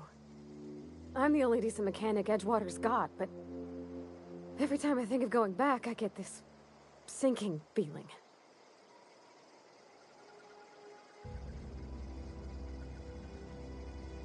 Well, it's kind of you to say that. And you're right. I wasn't happy. I want to ask you something, and you can say no. But can I come with you? I could tend to your engine. I know my G-valves for my catalyzers, and I can keep your ship singing. And if you ever need a pair of eyes watching your back, I can do that too. What do you think?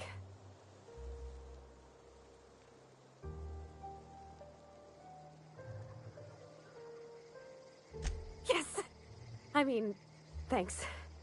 You won't regret this, mister. Captain. I can call you Captain now. Ha! I got a captain.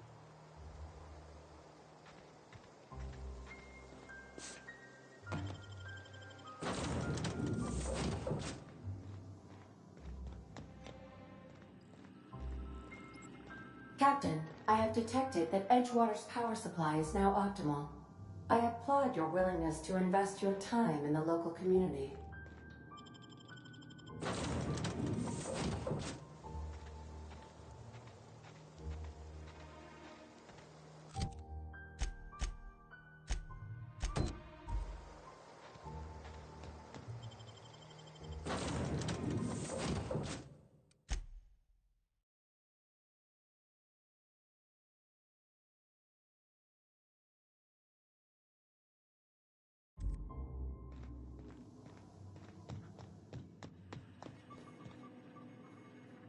What can I do for you, Captain? Do you know how to install a power regulator? Step 1. Pick up your power regulator. Step 2. Approach the terminal located in our engine room. Step 3. Insert power regulator. Step 4. Celebrate. Our engine room is located.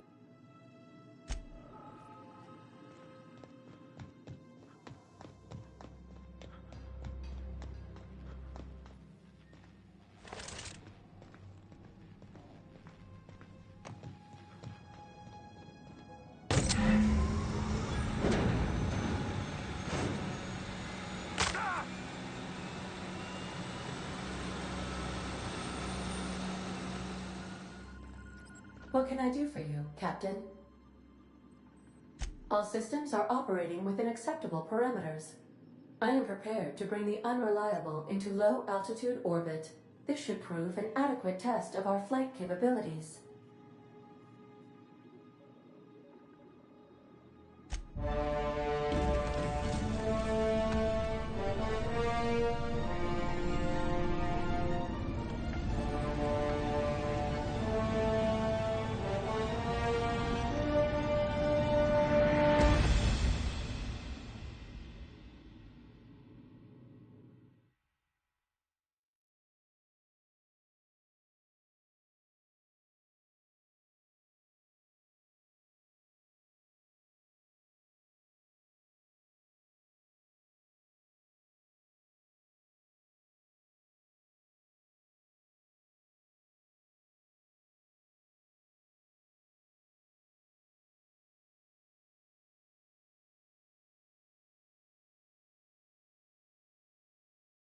We have received a communication request from Dr. Phineas Wells.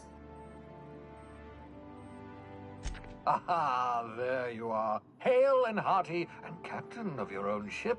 I see you're putting the Unreliable to good use. Shame about her former captain. Horrible way to die. How are you feeling, by the way? I lost track of you in that cave back there. Experiencing any, unnatural drippage? Perfectly normal side effect of thawing, I assure you.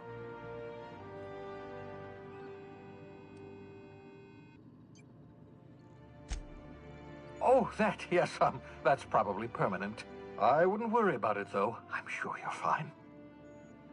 What you saw in Emerald Vale is happening all across the colony. Food shortages, lack of supplies, and basic necessities. We're dying. The chairman, the minister, and all their lackeys on the board are to blame. The Hope has some of the brightest minds Earth ever sent us. If we can revive the Hope's colonists, they can help us undo the board's mistakes. They can help us set things right. You need to get to Stellar Bay on Monarch. I have contacts there. They'll help me, help us, find the chemicals to revive your fellow colonists. Gladys Culkelly, lovely woman, runs a cozy little black marketing outfit on the Groundbreaker. She can get you a nav key to land on Stellar Bay.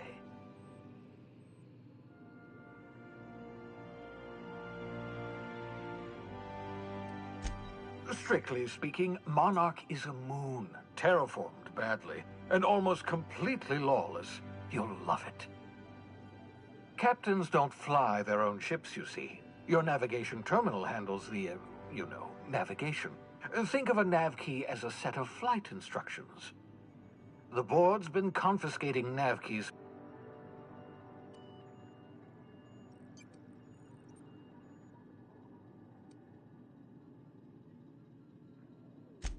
In theory, I suppose you could land your ship in Cascadia, and in theory, I suppose you might survive the experience.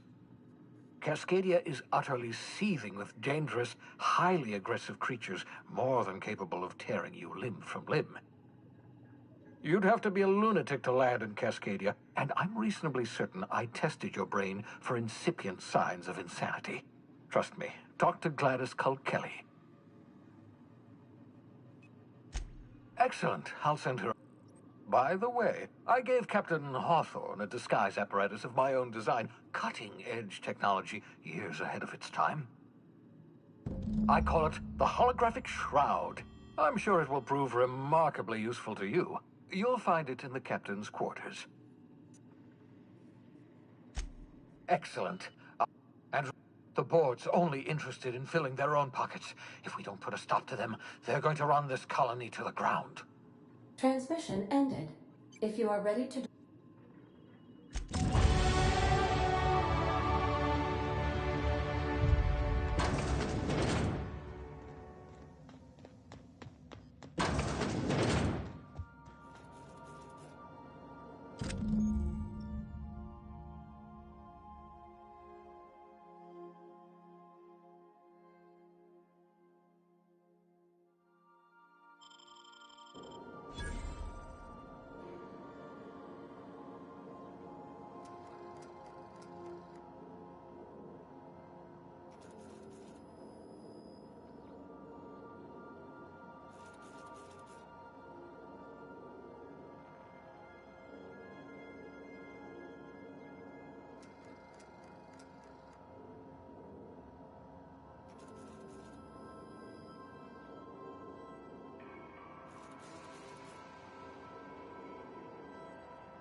Arrived at the Groundbreaker.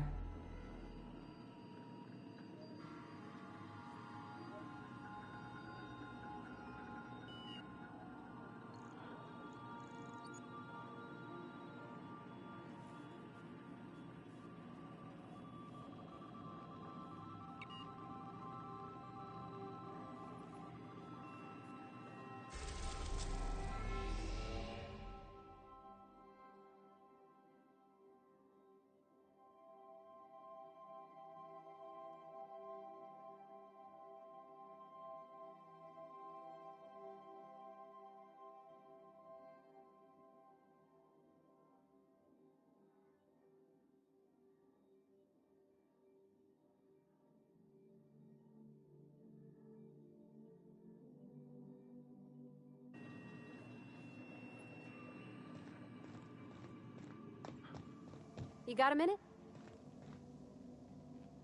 Hey, Captain. I heard that Groundbreaker's got a real good engineer. A lady named Junlei Tennyson? I was thinking that maybe I ought to meet her. If you got time to swing us by, I mean.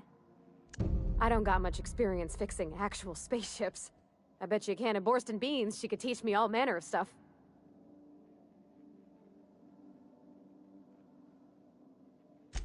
Thanks, Captain. I'll be sure to make it worth your time. Did you want to talk about something else?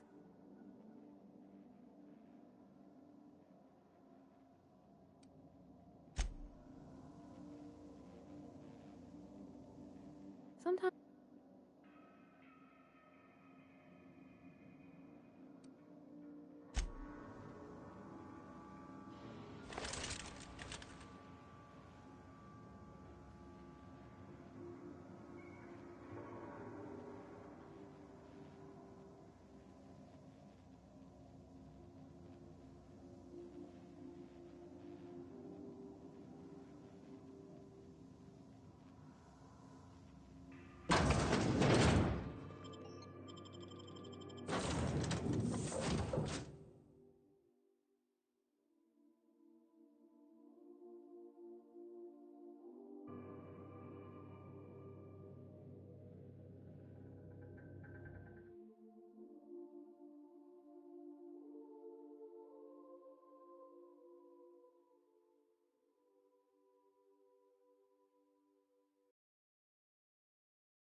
Captain.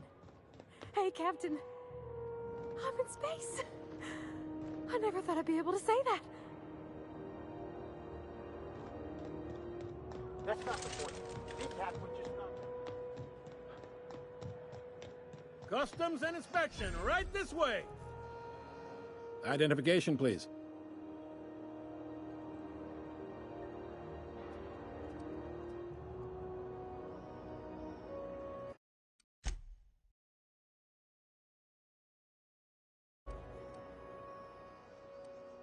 Captain Hawthorne, you said. Let me apologize in advance. I'm about to ruin your day. According to your ship's record, you've been flagged by the board. Your ship will be impounded until such a time as they see fit to lift it. But we've hardly been out of Edgewater long enough to get in trouble. Now, hold on. This isn't the end of the world. Probably. You'll want to take it up with Udom Bedford, our board representative here on Groundbreaker. His office is located along the starboard wall of the promenade. Shines like a Byzantium commode. You can't miss it. Access to that information is above my pay grade, and I've turned down 3 promotions, so it stays that way. I shouldn't be mentioning it, but what the hell? This here, impounding your ship, it doesn't happen much. The board knows we don't take kindly to their interfering in our operations. If I had to take a guess as to why, you must have riled up someone important. You take this... Oh, and if you're... Wanda Dorset over in sickbay. Tell her the shipment's not in yet. It's not Mutt, is there any?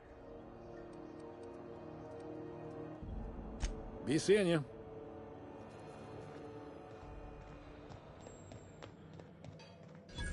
I picked up this weird signal the other day. It was coming from Monarch. This is Halcyon News. We interrupt your regularly scheduled advertisement for the following story. The board would like to remind spacers and other travelers that passage to Monarch is restricted.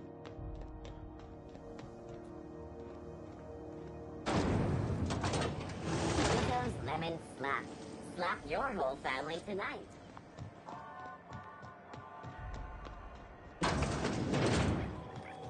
Ooh, can we rent an upstairs room?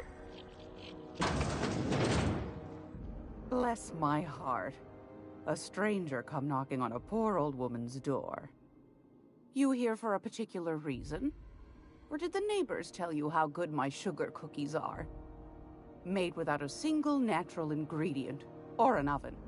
Just like store-bought. Those have been the height of illegality since Stellar Bay turned their noses up at the board. You and I could be thrown to the void just for discussing such a transaction. Lucky for us, Groundbreaker's a free port. We're outside of the board's control. For the time being, at least. Now, I only have the one nav key. And they're hard to come by these days. It won't be cheap. If you find yourself lacking in the bits, I might have an opportunity you'd be interested in.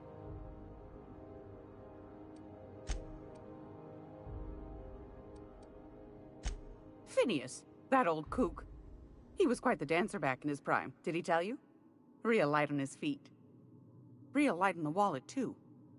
He still owes me a small fortune. Laws. Maybe I should charge you double.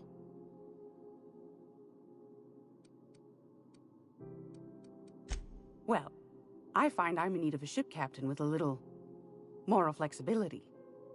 Might be this could help out the Groundbreaker, as well as earn some bits. But if you've got qualms... Do you know Edna, over in engineering? Sweet as a pea, that one.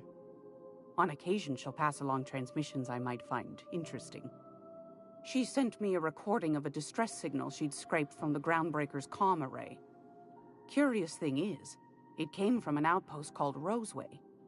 And Auntie Cleo abandoned that place years ago. You've got an ear for intrigue and a nose for bits. I like that. Here's a copy of the SOS recording, complete with the coordinates. If you should find a secret worth selling, might be I could find a buyer. Corporate bigwigs will pay top bit for inside information on their competitors. The more we got the corps fighting each other, the less time they got to meddle in our affairs. Don't forget to come find old Gladys when you're done. I've got a lovely little throw pillow. Just something I toss together. Like to keep my hands busy.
Gracious. I was just sitting down for tea. I found a handsome ceramic mandapillar at a salvage auction last week.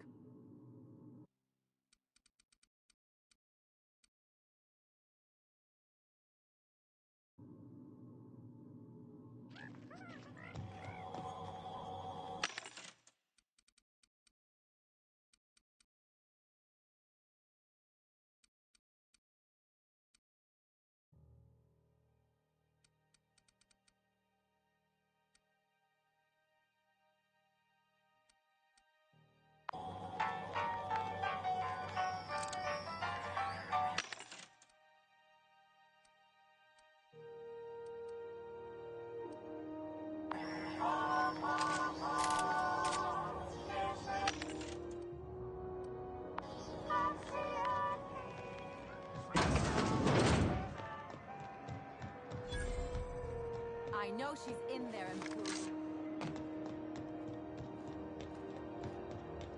Go back to Byzantium, you I'm just gonna hang in the back and try not to touch anything. We interrupt your regularly scheduled advertisement for the... Ah, yes. Wheeler messaged me you were coming. He must be the captain of the Unreliable, a vessel that used to be helmed by one Alex Hawthorne. And you are not he. Has something happened to my favorite scruffy freelancer?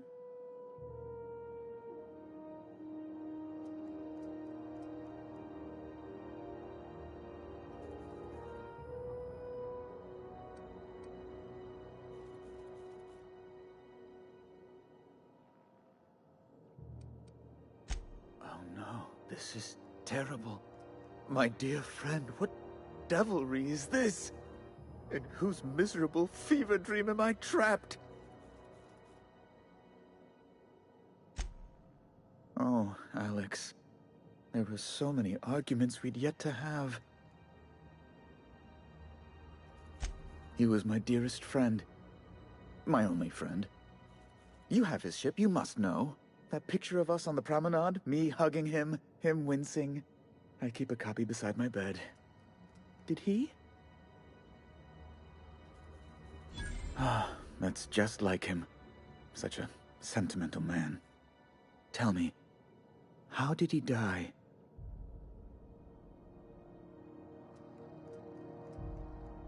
No! How dreadful.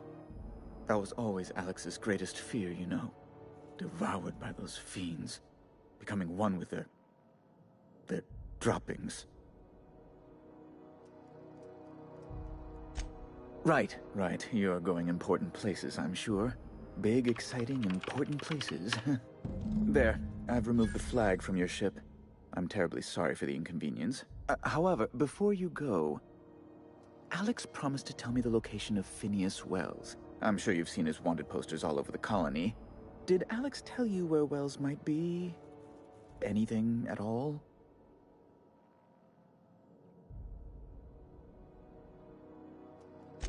You haven't read the posters? He's a terrorist, a thief, a madman. It's really in the colony's best interest that we stop him before he does further harm.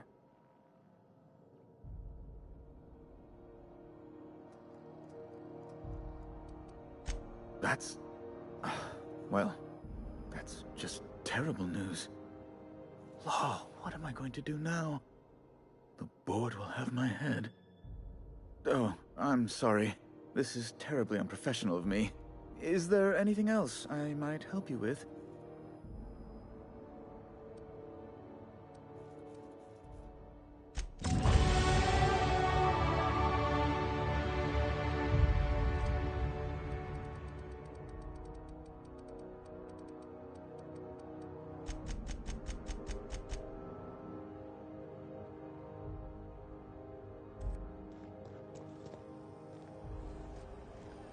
Have you seen...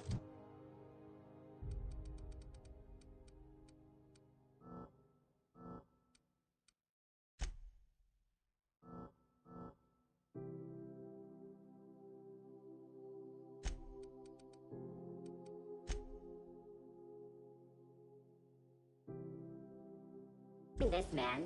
Reward offered for information leading to the capture of noted terrorist Phineas Wells. Report any sightings to your local ward embassy.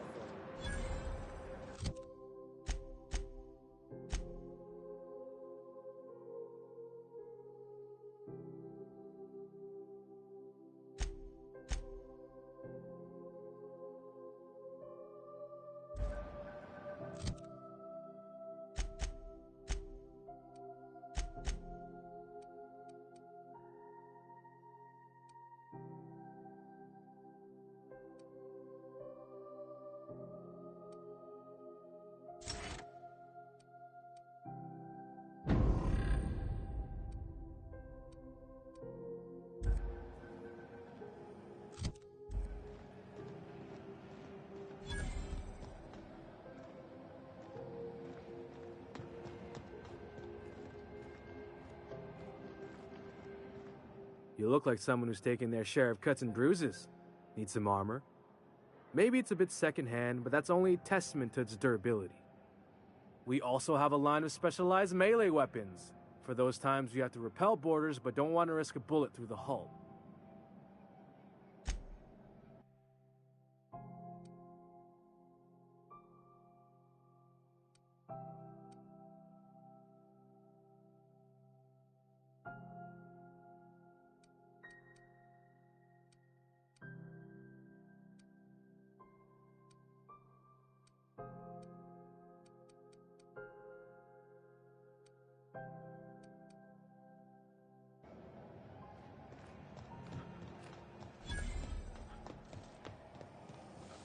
CNP near maple syrup. It's near this. I know she's in there. Sorry about the heat. Chief Tennyson will get the radiators fixed soon. Of course, this heat sure makes a zero-G brew extra refreshing. It's an ale that's good for what ails you. Oh, and it's not the best choice. It's Spacer's choice. Taste the freedom. A lot of slogans to keep track of.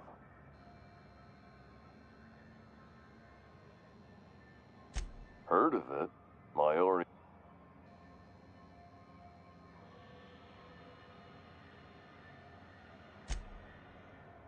Yeah.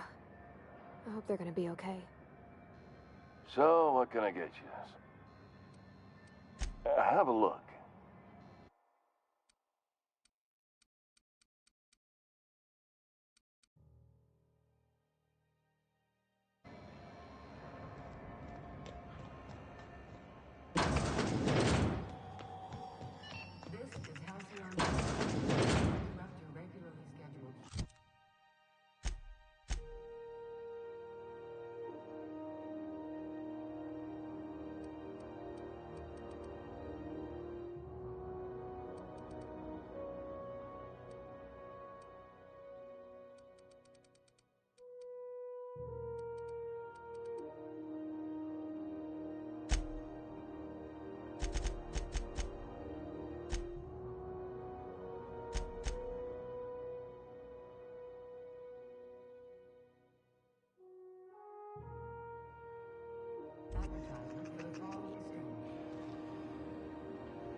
Thrown this pivotal game into question. Rizzo Spectrum Program.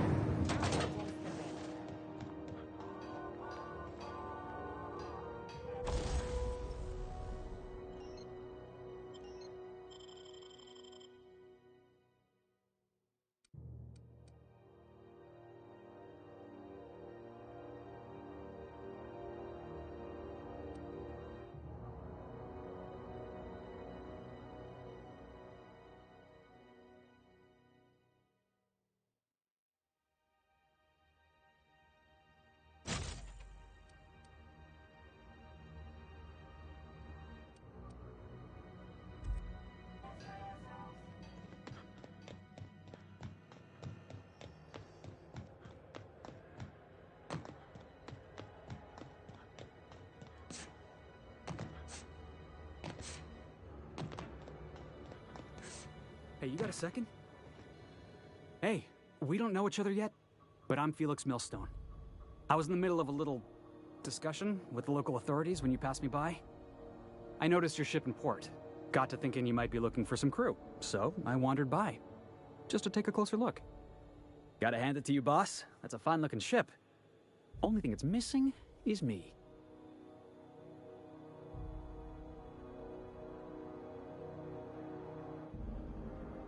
Yes, I absolutely am. Just give me a shot. That's all I'm asking.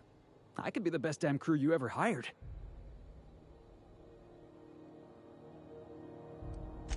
You're serious. You're giving me a shot. All right. Hang on. I put together a little speech, just in case you asked. Hey there. I'm Felix Millstone. I have prepared a list of reasons why I believe you should hire me to join the crew of your ship and/or outlaw gang. Firstly, I am highly personable, and I get along well with anyone who is not of the jackass persuasion. Sorry. He's funny. Secondly, I can be counted on in the event of a firefight, standoff, and/or raid. My motto is, if you need a steady gun hand, I'm your man. That motto is it's a work in progress. Additionally, I have several years of experience as a box hauler. This skill may come in handy if you need a body dragged away or a door held open while escaping enemy fire. In conclusion, thank you for considering me for your ship crew and/or outlaw gang. I look forward to our adventures together. I thought that was real good, Felix. Thanks for the vote of confidence. What do you think? Am I in? Wow. You don't know how long I've been waiting to hear that. Thanks, boss. You're not going to regret this. You got a crew now, Felix. Somehow, I always find my way back to the Groundbreaker.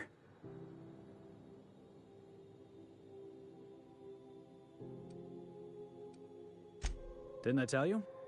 I'm secretly the chairman's orphan child, abandoned at birth in the back bays. Honestly, before you picked me up, I was living in the back bays.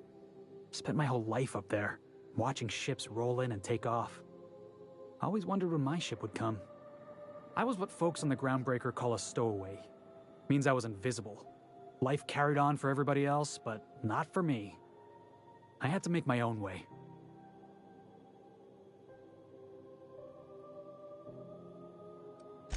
Stowaways ain't free.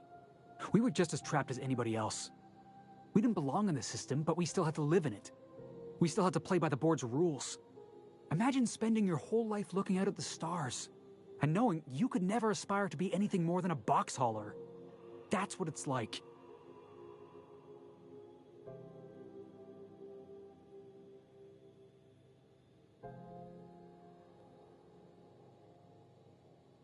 Hauling boxes was about the only work I could find. Hated every second of it. Foreman and I never got on. Guy never liked me, always trying to get a rise out of me. But I keep my chin up, right? Be the bigger man, I tell myself. He's a Spacer's chosen man, though. So when the Chosen beat my Rangers the other night, my foreman comes swaggering up with his head full of boasting.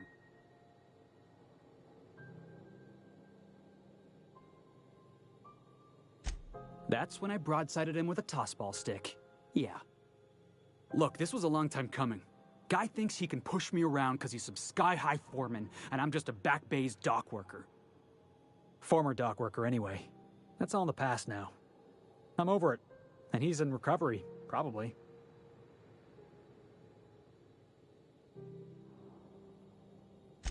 Oh, I can do civilized. Proper civilized, too. Genuflecting and everything. I caught a real lucky break. If you hadn't picked me up, I'd still be back at the docks, waiting for the day my ship arrives. Yeah. I guess my ship did arrive in the end. I've got you to thank for that. Thanks for listening, boss. Let's get going. Yeah, boss?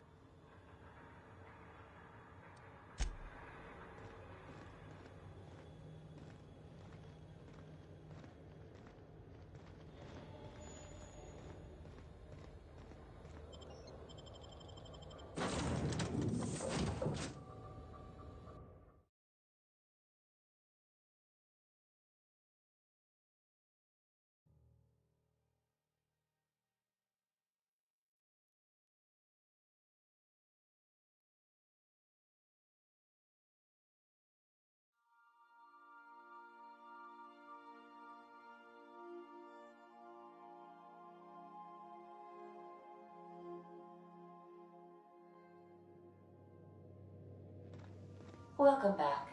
Do wipe the blood and space dust from your feet in the entry bay. Thank you.